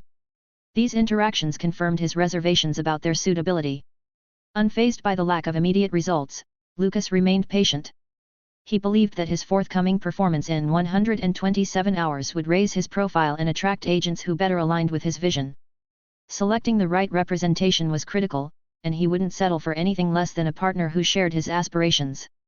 Over the following days, Lucas engaged in negotiations regarding his Modern Family contract renewal. While the initial offer was $5,000 per episode, he successfully secured a revised agreement for $8,000. Although this increase fell short of his ideal compensation, Lucas ultimately accepted the terms. From 20th Century Fox's perspective, finalizing the contract and ensuring timely production of the next episode remained the primary focus. While Lucas's negotiation efforts were acknowledged, the pressing need to move forward with filming likely played a significant role in their decision to accept his revised proposal. Lucas signed the contract and headed straight for the Modern Family set. Arriving amidst the controlled chaos of filming, he spotted Julie Bowen first. "Lucas! Great to have you back!" she exclaimed, pulling him into a warm hug. Lucas chuckled, returning the embrace. "Feels good to be back, Julie. Same set, same faces, even more laughs, I hope." His quip drew a hearty laugh from nearby. "Speaking of faces," boomed Ty Burrell, clapping Lucas on the shoulder. "Nice to see you came to terms with the suits, young man." Lucas shrugged, a playful smile on his lips. "Let's just say we found a common language." He flashed a wink at Ty, not wanting to dwell on the contract details. After all, the camaraderie on set was always worth more than any number on a sheet of paper. Lucas chatted with Julie and Ty for a bit, catching up and soaking in the familiar buzz of the set. His gaze then caught Sarah Hyland huddled over a script nearby. Approaching her, he offered a warm, "Hey Sarah, good to see you again." Sarah's head snapped up, a hint of surprise in her eyes. "Oh, hey Lucas," she replied, a slight blush creeping onto her cheeks. Clearing her throat, she added, "Yeah, good to be back." Lucas nodded, sensing a touch of nervousness. "Excited for our scenes this episode," he said, hoping to ease the tension. He launched into a discussion about their shared beats, his tone friendly and professional. As they talked, Lucas noted Sarah's gaze flitting around, never quite meeting his eye. He wondered if she was simply focused on the scene or if something else was on her mind. Regardless, he pressed on, eager to collaborate and ensure their on-screen chemistry remained electric. After hashing out the scene details with Sarah, Lucas found himself face-to-face with the show's creators, Steve Levitan and Christopher Lloyd.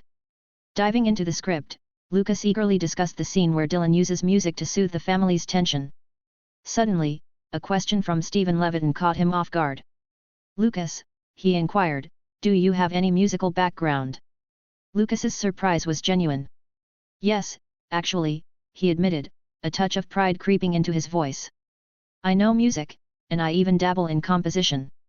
In his past life, music had been his solace, but its popularity hadn't matched his passion. The writers exchanged a knowing glance. "Well, Lucas," Stephen said, a hint of excitement in his tone, "if you're a musician, why don't you compose the song Dylan sings in that scene?" Lucas's breath hitched. "Compose the song myself?" he echoed, his mind racing.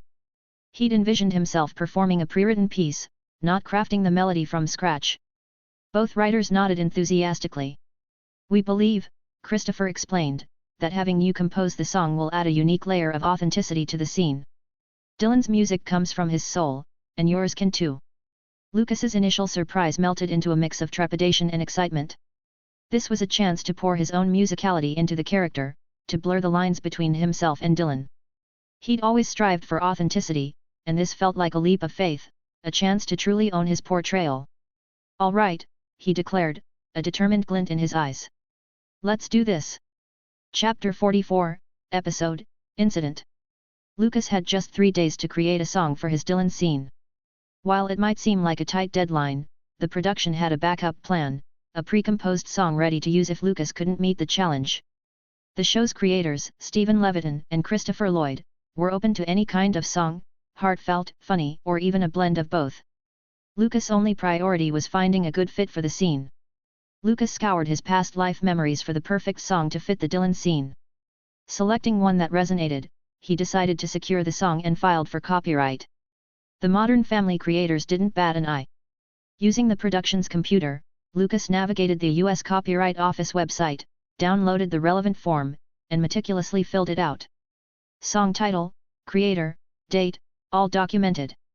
He attached a copy of the sheet music and, with a click, submitted the application. Finally, the $35 filing fee completed the process. Lucas presented his composed song to the Modern Family creators.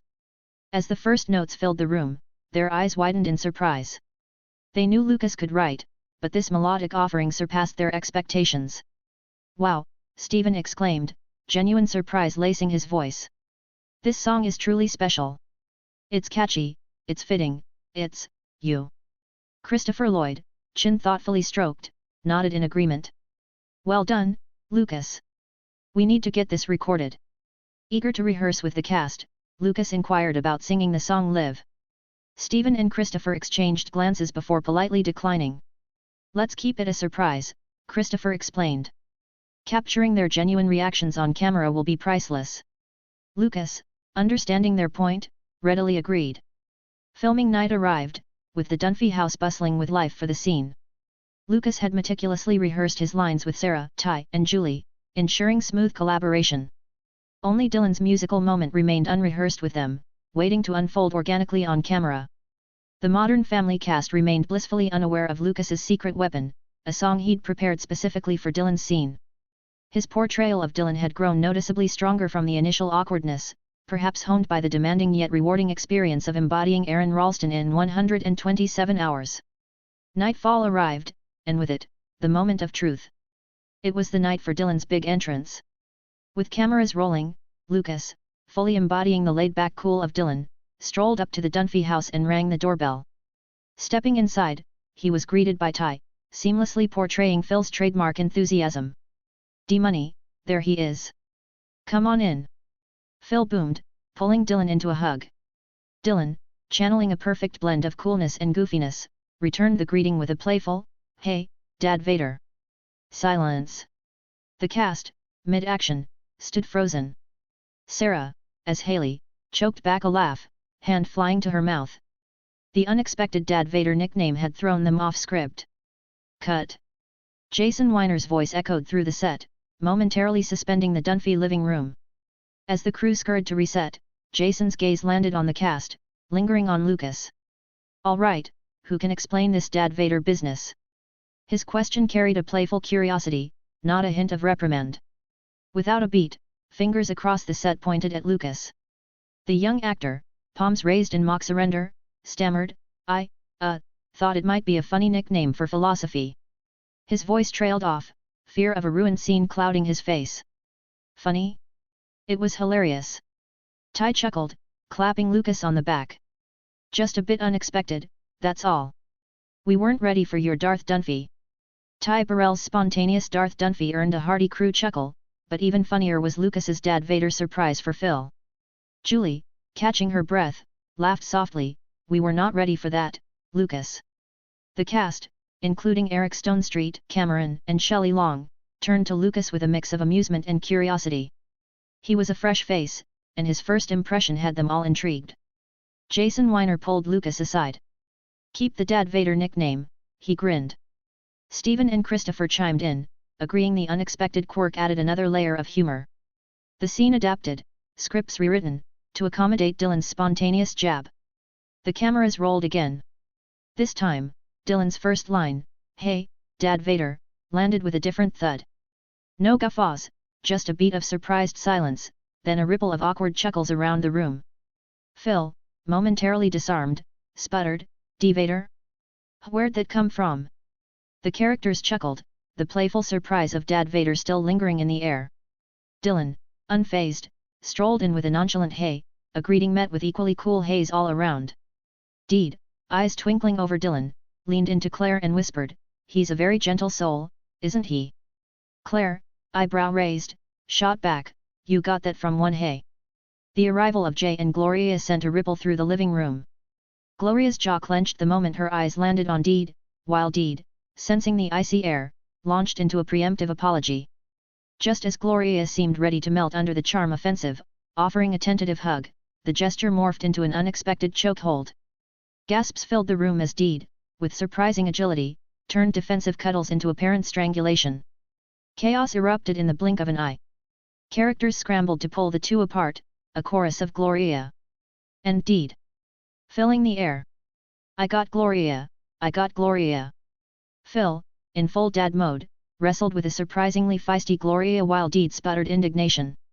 A muffled giggle escaped Claire, Julie Bowen, forcing another take. After a quick apology and reset, the cameras rolled again. The chaos continued with Gloria and Deed's bickering, their voices rising above the frantic shushing of the crew. But just as the scene threatened to spin out of control, a quiet figure stepped forward. But then, as if on cue, it was Dylan, played with a cool charm by Lucas, who finally stole the spotlight. Dylan, seizing the chaos like a surfer catching a wave, stepped into the fray. Actually, he drawled, eyes crinkling at Deed, seems pretty simple to me. He gestured towards her. You're reaching out, trying to hold on to something awesome. Haley, sensing a potential derailment, started, maybe you shouldn't, but Dylan, in full flow, rolled on. Look, I ain't used to this whole big family thing, he admitted, a flicker of vulnerability in his gaze. Back home, silence was practically a family heirloom. But the moment I saw Haley, he paused, then turned to Haley with a smile. Funny thing though, the moment I saw you, Haley, I knew I liked you. He chuckled, shaking his head. Sure, you're stunning and all, but it's more than that. You have this confidence. The kind that comes from being surrounded by a family like this. Haley's face flushed with pride as she glanced at her family, their faces softened by Dylan's words. He walked closer, his voice dropping to a gentler tone. You have this killer confidence, Haley. And you know what? I think it's contagious. He gestured towards Gloria, Mitchell, and even Deed, a twinkle in his eye. This whole family's got it. This spark. Dylan's speech resonated with Gloria as a foreigner, touched Mitchell as a gay man, and even struck a chord with Deed, who is a nutty person. The family, moved by Dylan's words, witnessed Phil shedding tears, while Claire emphasized the importance of accepting Dylan for Haley. A wave of warmth washed over the room, even Phil's eyes glistening with emotion. Claire reached for his hand, a small smile playing on her lips. I think we should just accept him for Haley, Phil, she whispered. He's perfect, Phil rasped, his voice thick with unspoken gratitude. Claire cleared her throat, shifting the focus. So, Dylan, you mentioned music, right? A soft chuckle rippled through the room as Claire gestured towards the guitar leaning against the wall. Mind sharing a song with us? Dylan's eyes crinkled at the corners. I might just have one for Haley. Phil, eager to please, grabbed the guitar and presented it to Dylan. Play something for us, bro, he boomed, a genuine grin splitting his face. Chapter 45, Unexpected Result. The Modern Family cameras whirred in the Dunphy house as Lucas, playing Dylan, sat beside Haley, played by Sarah Hyland. The rest of the cast's eyes were glued to Dylan, who clutched a guitar. A subtle tension hung in the air. Dylan seemed hesitant, his fingers nervously tracing the strings. The other actors leaned forward, curiosity and anticipation etched on their faces. With a deep breath, Dylan strummed the first chords, the unmistakable melody of Ed Sheeran's Perfect filling the room. The Modern Family crew hushed as Lucas, embodying Dylan, coaxed a warm melody from his guitar. Then, his voice filled the room, playful and inviting, I found a love, for me. He paused, eyes twinkling, before adding, gesture open and welcoming, darling, just dive right in and follow my lead. A ripple of surprise danced through the cast and crew. Dylan's voice, imbued with the guitar's gentle rhythm, held them spellbound, even momentarily silencing the cameraman.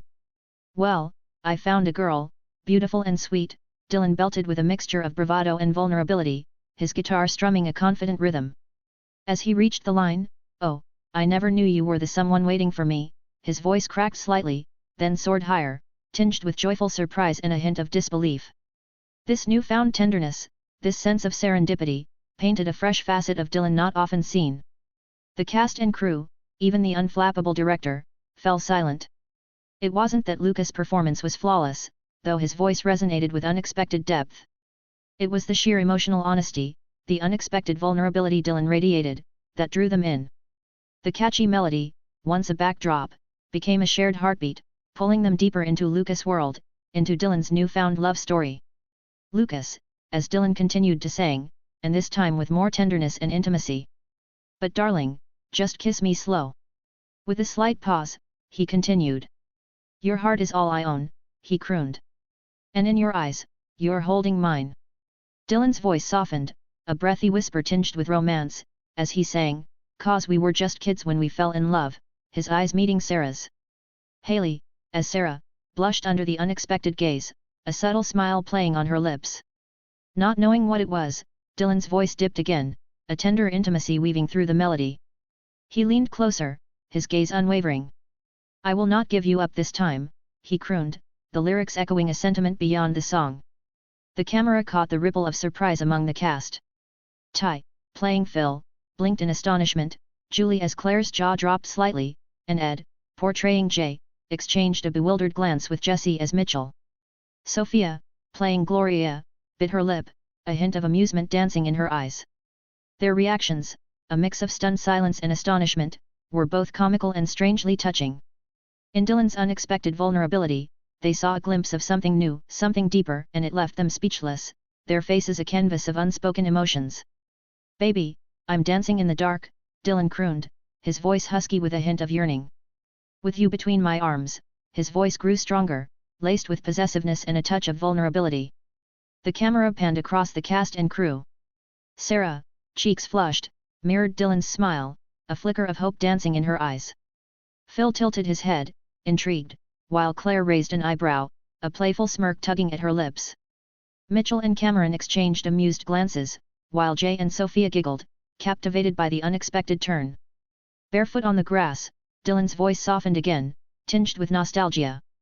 He lifted one foot, toes curling as if feeling the cool earth beneath them, his face illuminated by a wistful memory. Listening to our favorite song, he continued, a tender whisper filled with longing. When you said you looked a mess, a playful chuckle, brushing his hair back with feigned concern. I whispered underneath my breath, a conspiratorial lean, eyes searching Sarah's with a mischievous glint. But you heard it, a triumphant grin, wink punctuated by a soft strum. Darling, you look perfect tonight, a sincere gaze, voice steady yet hinting at vulnerability, the song morphing into a whispered truth. A triumphant grin split Dylan's face as Sarah blushed and looked away, then back at him with a hopeful flutter in her eyes. Could Dylan be singing to her? Haley's breath caught in her throat. The air crackled with a sudden spark, Dylan's words hanging heavy in the stunned silence. Her heart pounded against her ribs, disbelief warring with a dawning hope. Was this real? The crew held their breath. Cameras froze, capturing the unexpected moment unfolding. Whispers rippled through the set, speculation simmering in the air.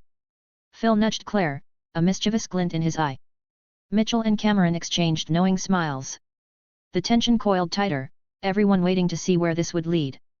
Well, I found a woman, stronger than anyone I know, confidence returns, eyes sweeping the room before landing on Sarah, a newfound intensity holding a silent promise. She shares my dreams, I hope that someday I'll share her home, a hopeful smile crinkling the corners of his eyes, reaching out an imaginary hand towards Sarah. I found a lover, to carry more than just my secrets, voice deepening, fingers tapping the guitar in a steady rhythm, his gaze unwavering. To carry love, to carry children of our own, a tender smile, eyes closed for a moment as he envisions their future. We are still kids, but we're so in love, fighting against all odds, I know we'll be alright this time, a passionate plea, fists clenched, then a defiant grin as he meets Sarah's hopeful gaze. Darling, just hold my hand, be my girl, I'll be your man, I see my future in your eyes, he stretches out a hand, voice full of conviction, eyes burning with desire. Baby, I'm dancing in the dark, eyes closed, swaying gently, guitar mimicking the rhythm of a heartbeat. With you between my arms, a soft smile as he imagines holding her close, arms circling his imaginary partner. Barefoot on the grass, a nostalgic sigh, feet tapping as if feeling the cool earth beneath them. Listening to our favorite song, lost in the music, eyes fluttering open to meet Sarah's, a silent question hanging in the air. When I saw you in that dress, looking so beautiful, gaze shifting to Sarah, awestruck and admiring. I don't deserve this, darling, you look perfect tonight, a whisper filled with awe and gratitude, eyes never leaving hers. "Baby, I'm dancing in the dark, with you between my arms," the refrain repeats, his voice carrying newfound hope and a tenderness that lingers. Barefoot on the grass, listening to our favorite song, the notes fade, leaving a stunned silence hanging in the air. "I have faith in what I see, now I know I have met an angel in person, and she looks perfect." A final gaze towards Sarah, his voice barely a whisper, yet echoing in the hearts of everyone present. "I don't deserve this, you look perfect tonight," the closing line, sung not just to Sarah, but to everyone in the family as well. Music washed over the set, and as Dylan's voice filled the air, a ripple of surprise turned into something deeper. Mitchell and Cameron, bathed in the glow of shared memories, found their gazes lingering, a subtle tenderness replacing their usual playful banter. Across the room, Gloria and Jay exchanged a warm smile, the years slipping away in the soft melody. Even Phil and Claire, ever reliable anchors, couldn't help but share a knowing grin, a flicker of youthful romance rekindled in their eyes. The camera, like a silent witness, captured it all. Director Jason, his own surprise momentarily forgotten, barked orders with renewed focus, determined to do justice to this unexpected magic. He knew, in his gut, that this scene, born from a young man's borrowed voice, could become a modern family moment for the ages. Stephen and Christopher exchanged a stunned silence, their approving gazes dissolving into a mixture of awe and surprise. Neither had dared to imagine that their request for an original song from Lucas would yield such a powerful, unexpected result. It was beyond anything they could have dreamed. The scene, once envisioned as a comedic set piece, had blossomed into something far more profound. Lucas's song, raw and vulnerable, resonated with a depth that transcended humor. It was a love letter not just to Haley, but to the enduring bonds of family, the bittersweet beauty of growth, and the delicate dance of hope and uncertainty that defines life itself. While the absence of the anticipated laughs might leave a different kind of space in the episode, they knew in their hearts that this unexpected turn could have an even greater impact. This wasn't just a scene anymore, it was a moment, a shared experience that would linger in the hearts of the audience long after the credits rolled. Chapter 46, Mockumentary. The scene closed on a warm note. Deed and Gloria embraced, their years of tension finally thawing. The Dunphys and Pritchetts, united by Dylan's heartfelt song, stood shoulder to shoulder, a tangle of limbs and smiles. Haley, ever the sunshine, beamed from the corner. But all eyes were on Lucas. His rendition of the song had been unexpected, raw, and beautiful. Ty approached him, a question hanging in the air. "Didn't know you had pipes like that," Ty said, a hint of awe in his voice. Lucas chuckled, a touch of self-deprecation in his eyes. "Used to work at a bar," he admitted. It wasn't a lie. He'd spent countless hours behind the counter, crooning to drunken patrons in a previous life. And, oddly enough, the original Lucas, the one whose body he now inhabited, had also been a barfly, albeit in a different kind of establishment. As it is a ladies' bar. Ed O'Neill ambled over, his hand finding Lucas's shoulder. "That was a hell of a song, kid," he rumbled. "Mind if I ask who wrote it?" Julie Bowen and Sofia Vergara, along with the rest of the cast, leaned in, curiosity etched on their faces. The song's emotional power had them all captivated. The Modern Family creators, Stephen and Christopher, who'd caught Ed's question, exchanged a knowing smile. Christopher spoke before Lucas could. "You might be surprised," he said, his voice laced with amusement. "Turns out, Lucas himself wrote it." Jaw drops and raised eyebrows greeted Christopher's announcement. All eyes turned to Lucas, alight with surprise and newfound respect. Lucas, however, met their gaze with a wry chuckle. He knew the truth, the borrowed melody echoing from a lifelong past. Now, facing Ed O'Neill, he couldn't help but be reminded of another Ed, one he knew from that life, a name that resonated with global fame, Ed Sheeran, the song's rightful owner. You wrote that?" Ed O'Neill stammered, his voice thick with disbelief. "Yeah, I did," Lucas admitted, a touch of self-consciousness lacing his voice. Ed looked at Lucas with a newfound reverence, the seasoned actor recognizing raw talent when he heard it, even if its origins were a little unorthodox. A flurry of impressed murmurs and wide eyes met Lucas's gaze. He felt a heat creep up his neck, the truth a secret hum just below the surface. Yet, he met their admiration with a practiced smile, accepting the praise from Ty, Julie, Sophia, and the rest of the cast like a seasoned performer. The encounter brought him closer to some, like Nolan Gould, who approached him with genuine awe. Ariel, eyes sparkling with curiosity, peppered him with questions about the song's inspiration. But Sarah, also drawn in, held back, her questions veiled in a quieter interest. Lucas felt a curious shift as he chatted with Sarah. Unlike the easy camaraderie of Dylan and Haley, their interaction was laced with a subtle tension, an undercurrent he couldn't quite decipher. Perhaps it was her reserved nature, a stark contrast to the cast's open admiration. Just then, Stephen and Christopher materialized beside him, their faces edged with something akin to excitement. "Lucas," Stephen began, his voice tinged with a conspiratorial glint, "we have an idea. We're planning a mockumentary, and we think you and Haley would be perfect for." Lucas's breath hitched. "A mockumentary? Him, alongside Haley?"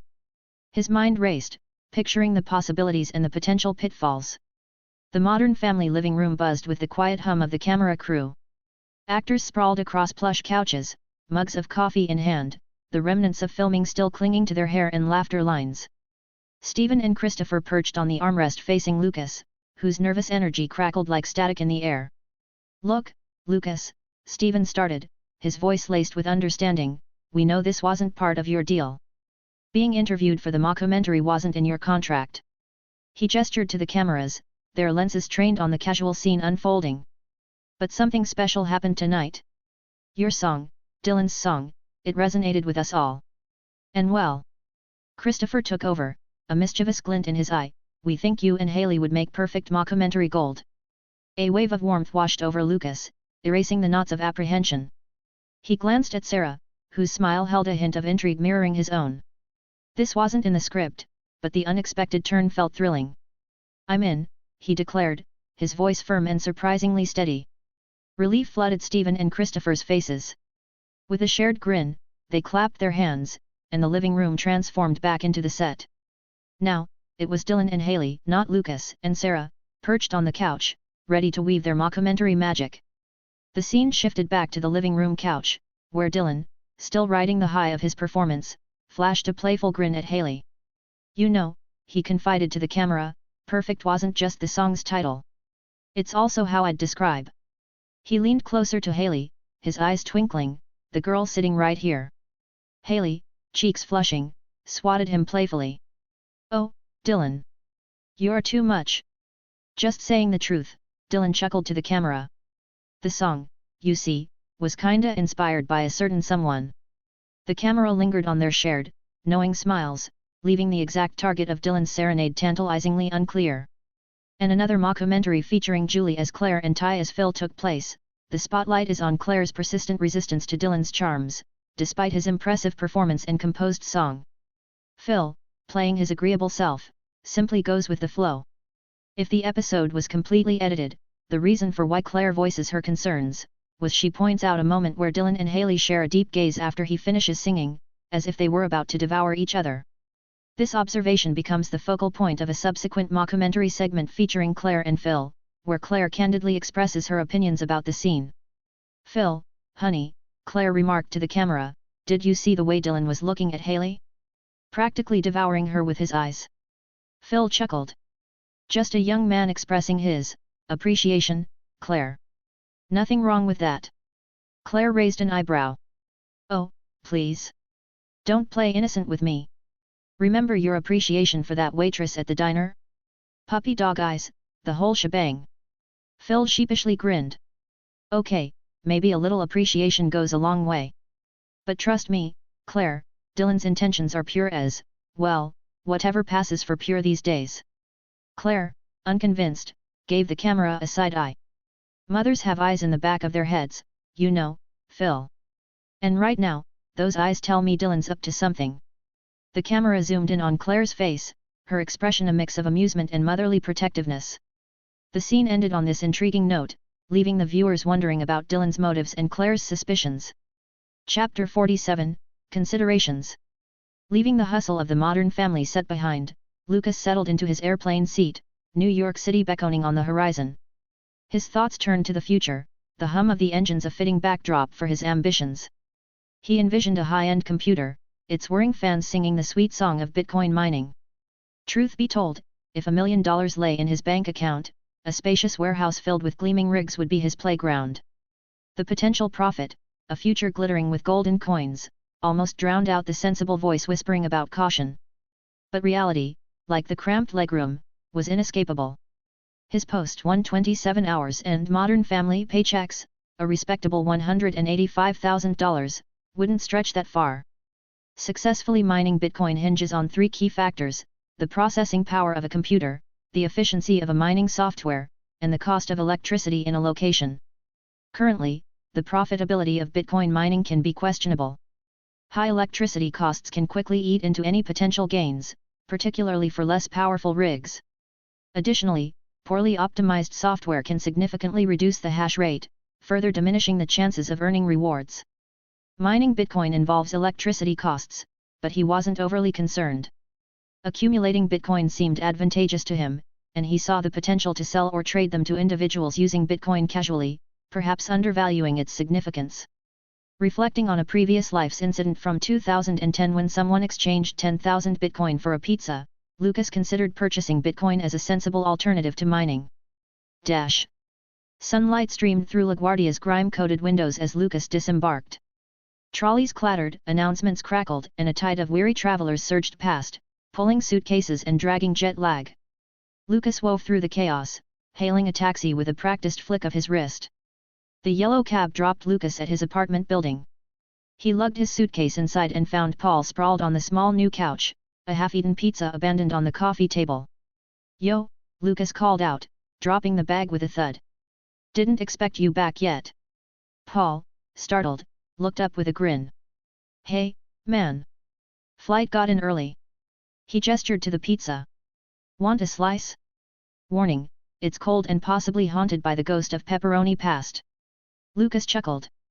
"Nah, I'm good. Just flew back from LA, feeling a bit jet-lagged." "How did the loser shoot go with Chris Evans?" Paul's grin widened.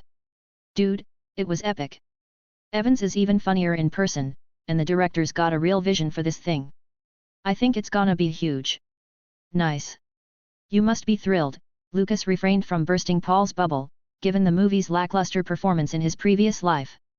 "Yeah, all things considered, it wasn't bad," Paul conceded, nodding. "But enough about me, superstar. You're the one killing it. Leading role in a movie? I'm still stuck in the supporting actor purgatory." He gave Lucas a playful nudge, a hint of admiration in his eyes. Paul couldn't help but notice a change in Lucas. He seemed more confident, his eyes sparkling with a newfound energy. Maybe it was the success, or maybe something else that had simmered during his time away. Whatever it was a good look on his friend. They chatted for a while, catching up on lost time, before Lucas suggested, "You know what? I'm starving. Let's hit up a restaurant for some old-school comfort food." "My treat." As they walked into the familiar diner, Liza and Leonard erupted in cheers. "Lucas! Back in the flesh!" They boomed, engulfing him in warm hugs. They bombarded him with questions about his career, his eyes twinkling with genuine pride. After a moment, they noticed Paul standing beside him, a bit sheepish. "Hey, everyone," he said, "this is Paul, my friend and roommate." Liza and Leonard instantly extended their arms, welcoming him with open smiles.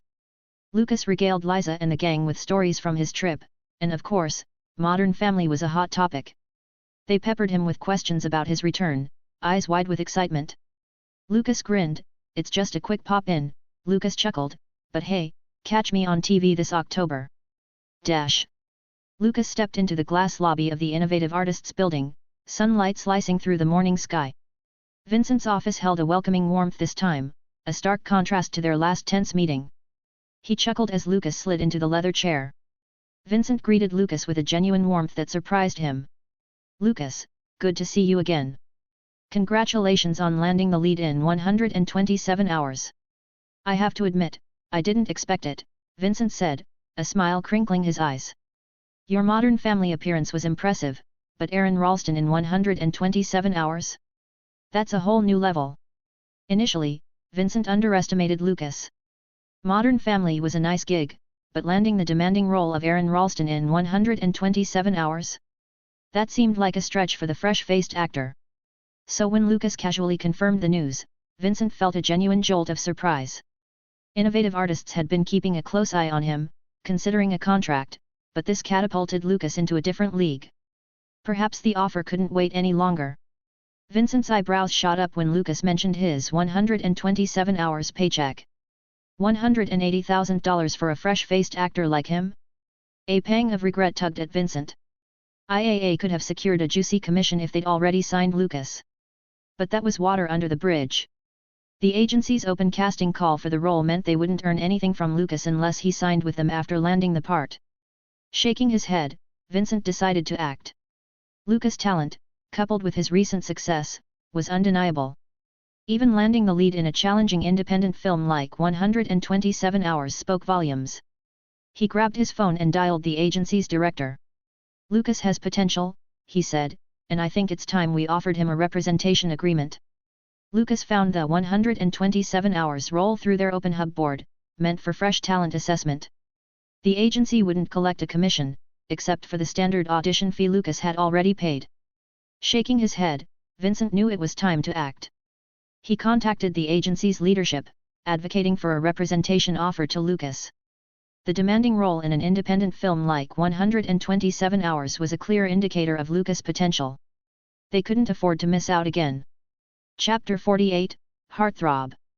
Lucas opted for a cutting-edge build, starting with a top-of-the-line Intel Core 2 quad processor, boasting clock speeds of 3 GHz. He paired it with the reigning king of graphics cards, the NVIDIA GeForce GTX 280, even if it wasn't yet optimized for mining. Splurging for a hefty 8 GB of RAM, Lucas also embraced the emerging technology of solid-state drives, SSDs. While pricier than traditional hard disk drives, HDDs, SSDs promised lightning-fast performance and superior data security, a trade-off Lucas deemed worthwhile. Lucas tackled the PC assembly project solo in his apartment. With Paul away, it was a one-man show. Yet, Lucas wasn't a newcomer to the intricate world of computer parts and connections. Hours later, with a satisfied sigh, he flicked the power switch. His high-end creation, a $2,180 testament to cutting-edge technology, hummed to life. First things first, Lucas downloaded Google Chrome, a familiar gateway to the digital world. Then came the official Bitcoin miner software. Back in 2009, a single Bitcoin held a humble value, $0.0008. A far cry from the dizzying heights of $30,000 to $40,000 it would one day reach. With each block minted rewarding 50 BTC, Lucas envisioned his high-end computer churning out a significant amount of Bitcoin. Operating 24/7, he could theoretically mine anywhere from 5,000 to 7,000 BTC per day, a figure tempered by the reality of network fluctuations and mining difficulty. However, the constant operation presented challenges. Monitoring the computer around the clock was impractical. Of course, constant mining would drive up his electricity bill, an issue he could afford but preferred to avoid. The landlord wouldn't appreciate a sudden surge in power consumption. Therefore, Lucas planned a two-pronged approach. He would take advantage of the simpler mining landscape of 2009 while also strategically purchasing Bitcoin from existing holders. This diversified strategy aimed to capitalize on the promising future of the nascent cryptocurrency without exposing himself to unnecessary risks. Lucas envisioned a future beyond simply mining Bitcoin. He planned to develop a website that streamlined the exchange process, allowing users to easily convert their Bitcoin to dollars and receive them conveniently through PayPal. While the idea held promise, Lucas recognized the significant challenges ahead.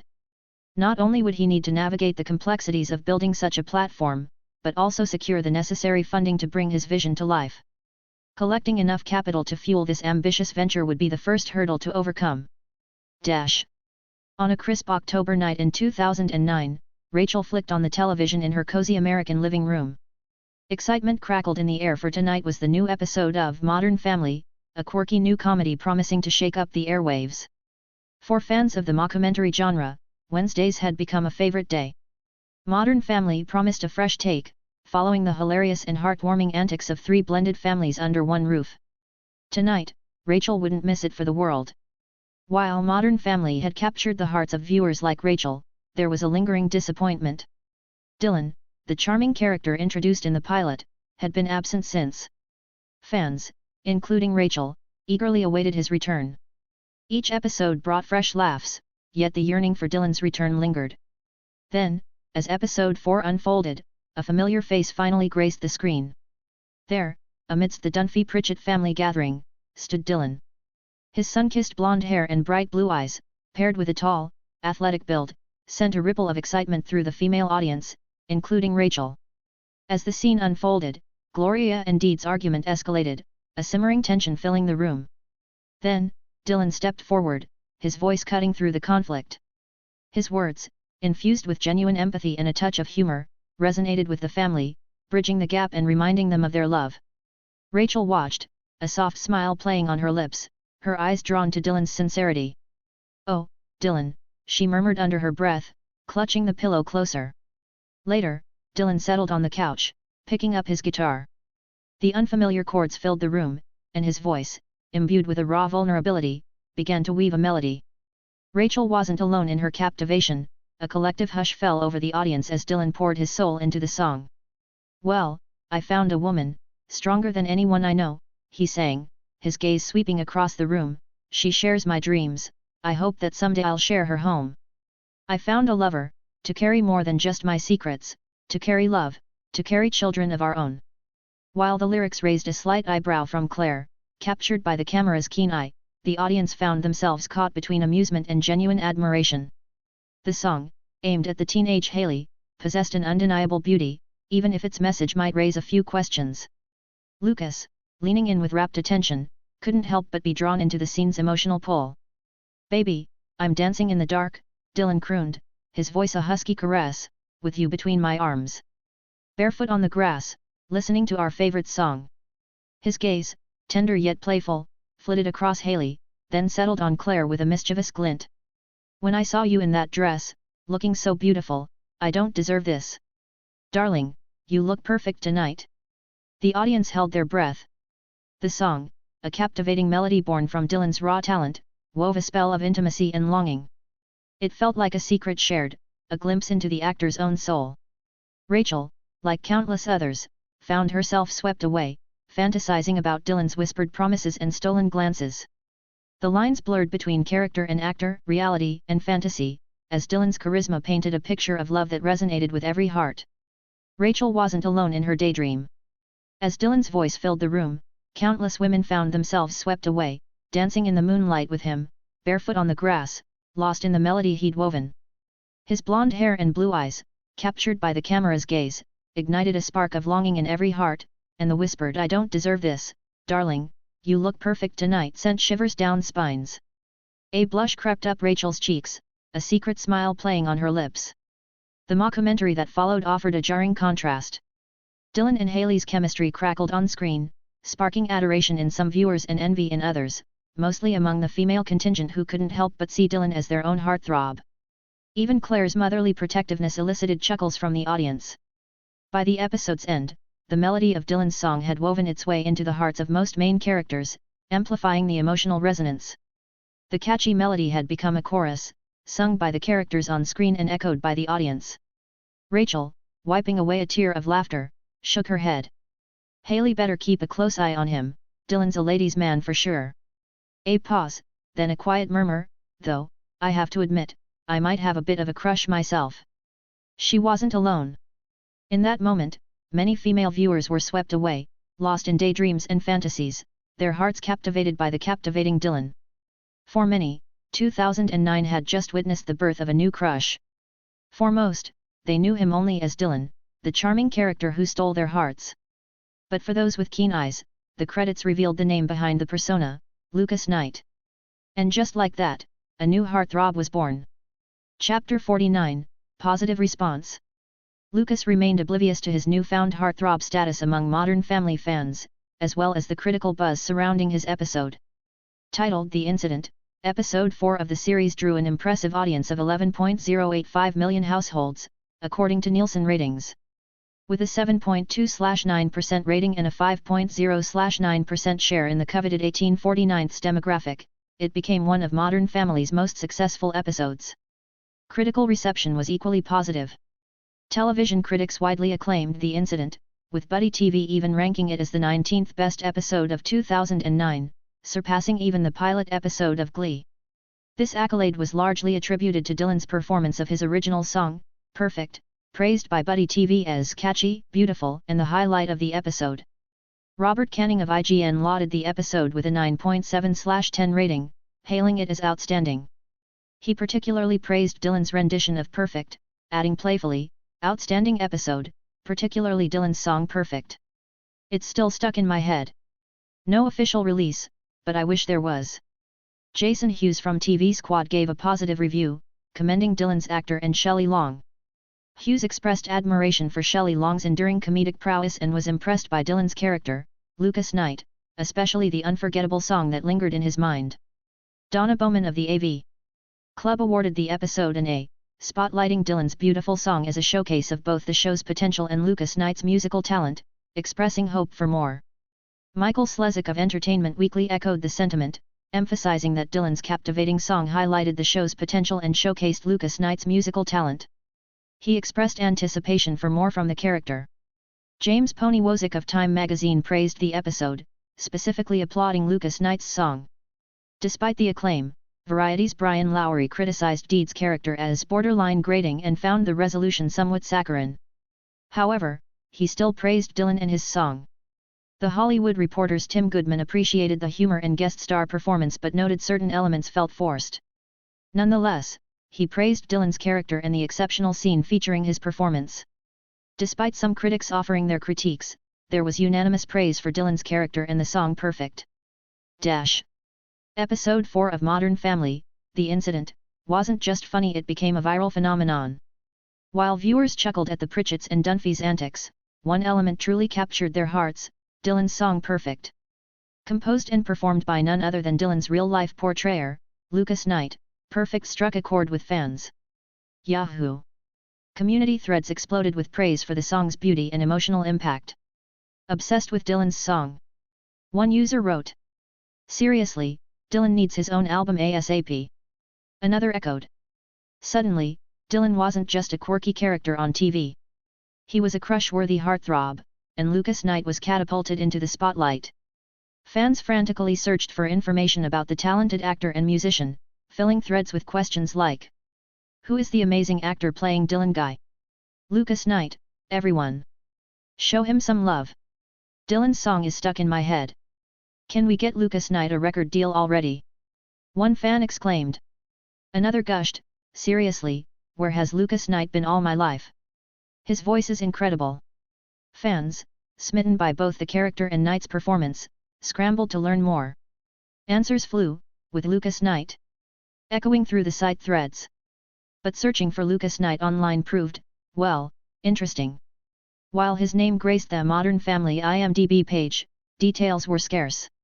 Fans found him listed as the lead in a film project called 127 Hours, yet the film was shrouded in secrecy. No release date, no trailer, not even a picture. Some fans even joked it was a phantom film, a mere placeholder on his resume. Either way, many fans were excited to see him more in Modern Family. Even the non-Modern Family fans that just heard of Dylan's song called Perfect were gradually becoming a fan of Dylan or Lucas Knight because of the song. The internet buzzed after Modern Family's episode 4, where Dylan, played by Lucas Knight, serenaded the audience with his original song, Perfect. The song garnered critical acclaim and viewer adoration, putting Knight on the network's radar. ABC and 20th Century Fox initially expected Dylan to be a minor character, but the overwhelming positive response proved them wrong. Knight, a relative newcomer, was eclipsing even the show's established stars. The actor, playing Dylan, was attracting more online interest than some of the show's established characters. Perfect, composed and owned by Knight himself, became a key factor in his popularity. Recognizing Lucas's potential, ABC and the producers considered making Dylan a regular character. However, the show's creators had other plans. While acknowledging Dylan's appeal, they remained focused on the core Pritchett-Dunphy family dynamic. Additionally, Knight's contract stipulated a limited number of appearances, and forcing him into a regular role could violate its terms. Ultimately, Perfect and Lucas Knight's talented portrayal of Dylan created a memorable moment in Modern Family history, influencing both online discourse and the network's perspective. Even without becoming a regular, Dylan's impact on the show and the audience remains undeniable. Lucas sat glued to his computer screen, watching the progress of his Bitcoin mining program. Days of tireless processing had yielded a small fortune, 16,000 Bitcoins. In the future, this would be a king's ransom, enough to fund a life of carefree luxury in a paradise country of low prices. But in 2009, Lucas' digital treasure trove amounted to only $12. Undeterred, Lucas wasn't just mining, he was trading. He had recently scored a deal, acquiring 30,000 bitcoins for a paltry $18. While his digital assets hummed in the background, another success unfolded in the real world. Lucas's recent performance in Modern Family's episode The Incident was generating buzz. His friends, Liza, Leonard, and Samantha, cornered him at a restaurant, eager to discuss the song Perfect he had sung. The song's impact was undeniable. They loved it, urging him to record and release it. Lucas confirmed the song was indeed recorded during production, but not for public release. Samantha, with her experience in music, noted potential for improvement in a proper recording. Hesitant at first, Lucas eventually agreed to record it later, recognizing the potential Perfect held beyond the television screen. Chapter 50, Signing. Lucas Knight's success as Dylan in Modern Family didn't go unnoticed, and the prestigious Innovative Artists Agency, IAA, started to contact Lucas. Vincent, a seasoned agent from IAA, contacted Lucas with an intriguing proposition: representation. Now, with the news of Lucas's casting in the challenging role of Aaron Ralston for the upcoming 127 Hours and the buzz surrounding his debut song Perfect, Vincent knew it was time to extend an offer. IAA, a name synonymous with stardom, boasted a roster of A-list actors and actresses. Their keen eye for talent and knack for securing lucrative deals made them a coveted partner for any aspiring star. Their analysts had meticulously evaluated Lucas's potential, factoring in his performance trajectory, audience demand, and growing interest from producers. The combination of Lucas's endearing performance in Modern Family, his upcoming portrayal of the gritty mountain climber in 127 Hours, and his musical talent showcased in Perfect painted a picture of a multifaceted artist with boundless potential. The office buzzed with a quiet energy as Lucas settled into the plush leather chair across from Vincent. The IAA building, a modern marvel of glass and steel, felt like a world away from his cozy apartment. Vincent, his soon-to-be agent, laid out the representation agreement, a crisp document outlining their partnership, commission rates, and responsibilities. They delved into the details. Lucas was quite surprised by the generous offer. For a fresh-faced actor like him, it was a significant step up. More importantly, he could see the genuine care Vincent had for his career. The man who had initially been skeptical, his doubts etched into Lucas's memory, now spoke with conviction and a quiet confidence in his potential. Their conversation flowed past the legalities, into a frank discussion of Lucas's future. With 127 hours still months away, his calendar was largely blank.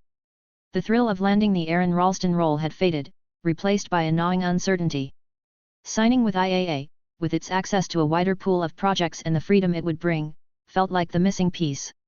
While the commission fees were a part of the deal, Lucas understood their necessity. Having the IAA handle the logistics, negotiations, and endless paperwork would free him to focus on what he did best, acting. Besides, the agency's upfront signing bonus, though modest, provided a welcome cushion and a gesture of their faith in him. The agreement with Vincent also included a unique clause: mutual trust in project choices. Lucas recognized Vincent's years of experience and valued his insights, but he also knew his own instincts. Vincent, who had initially doubted Lucas's ability to handle the demanding role of Aaron Ralston, had been surprised and impressed by his performance. This shared experience fostered a new understanding, a willingness on Vincent's part to trust Lucas's judgment when it came to choosing roles, even if they seemed challenging for his current standing. Vincent decided to trust Lucas's judgment and his commitment to finding projects that resonated with him artistically. It wasn't a blank check, of course. They would still discuss each project, weighing potential pitfalls against artistic merit and career trajectory. But the agreement marked a shift in their dynamic, one that acknowledged Lucas's growing confidence and Vincent's evolving role as a supportive guide rather than a gatekeeper. The decision to sign with IAA lingered in Lucas's mind. 127 Hours, the project that had thrust him into the spotlight, was still months away from release, leaving his schedule barren. Months stretched before the film's release, and the calendar on his desk echoed the emptiness. His occasional visits to the IAA board hub, a bustling nerve center of aspiring actors and casting agents, hadn't yielded any projects that sparked his interest. Perhaps 127 Hours had been a stroke of luck, a one-time leap into a world he hadn't fully anticipated. The weight of inactivity gnawed at him. He craved the familiar burn of preparation, the nervous energy of auditions, the thrill of stepping into another character's shoes. The prospect of simply waiting, adrift in a sea of possibilities, felt suffocating. He envisioned Vincent, his soon-to-be agent, navigating the industry on his behalf. Vincent, with his seasoned eye and extensive network, could uncover projects that resonated with Lucas's artistic sensibilities and fit within his career trajectory. He could wade through the endless proposals, filtering out the generic and the uninspired, presenting Lucas with roles that held the potential to ignite his passion. A week after signing with IAA, the initial excitement had settled into a comfortable hum of anticipation. Lucas, ever the resourceful one, had been filling his free time by dabbling in Bitcoin. He'd check in with Vincent occasionally, eager for news of potential roles, but the agency's machinery moved at its own pace. While waiting, Lucas noticed a subtle shift in his New York experience. He'd catch second glances, fleeting moments of recognition in the bustling city streets. It was a new sensation, a whisper of something different. These fleeting encounters, once unnoticed, now sent a strange tingle down Lucas's spine. He was, it seemed, starting to garner attention, a whisper of fame brushing against his skin. Little did Lucas know, the ripple effect of his career was already spreading humbly. His song, Perfect, had begun to take root online. Amateur covers sprouted on YouTube, raw and heartfelt renditions sung with guitars and shaky cameras. Each one garnered thousands of views, a testament to the song's quiet power. These weren't just fans of Modern Family, these were listeners who had discovered Lucas through his music. They shared the videos, discussed the lyrics, and buzzed about the talented newcomer behind them. All this, unbeknownst to Lucas, was laying the groundwork for a career that was just beginning to blossom. Lucas was already building a fan base, a small but devoted group whose adoration fueled his creative fire. They found beauty in his lyrics, solace in his voice, and a spark of hope in his journey. His fans, albeit small in number, were the first sparks in a burgeoning fire, a reminder that his journey had only just begun.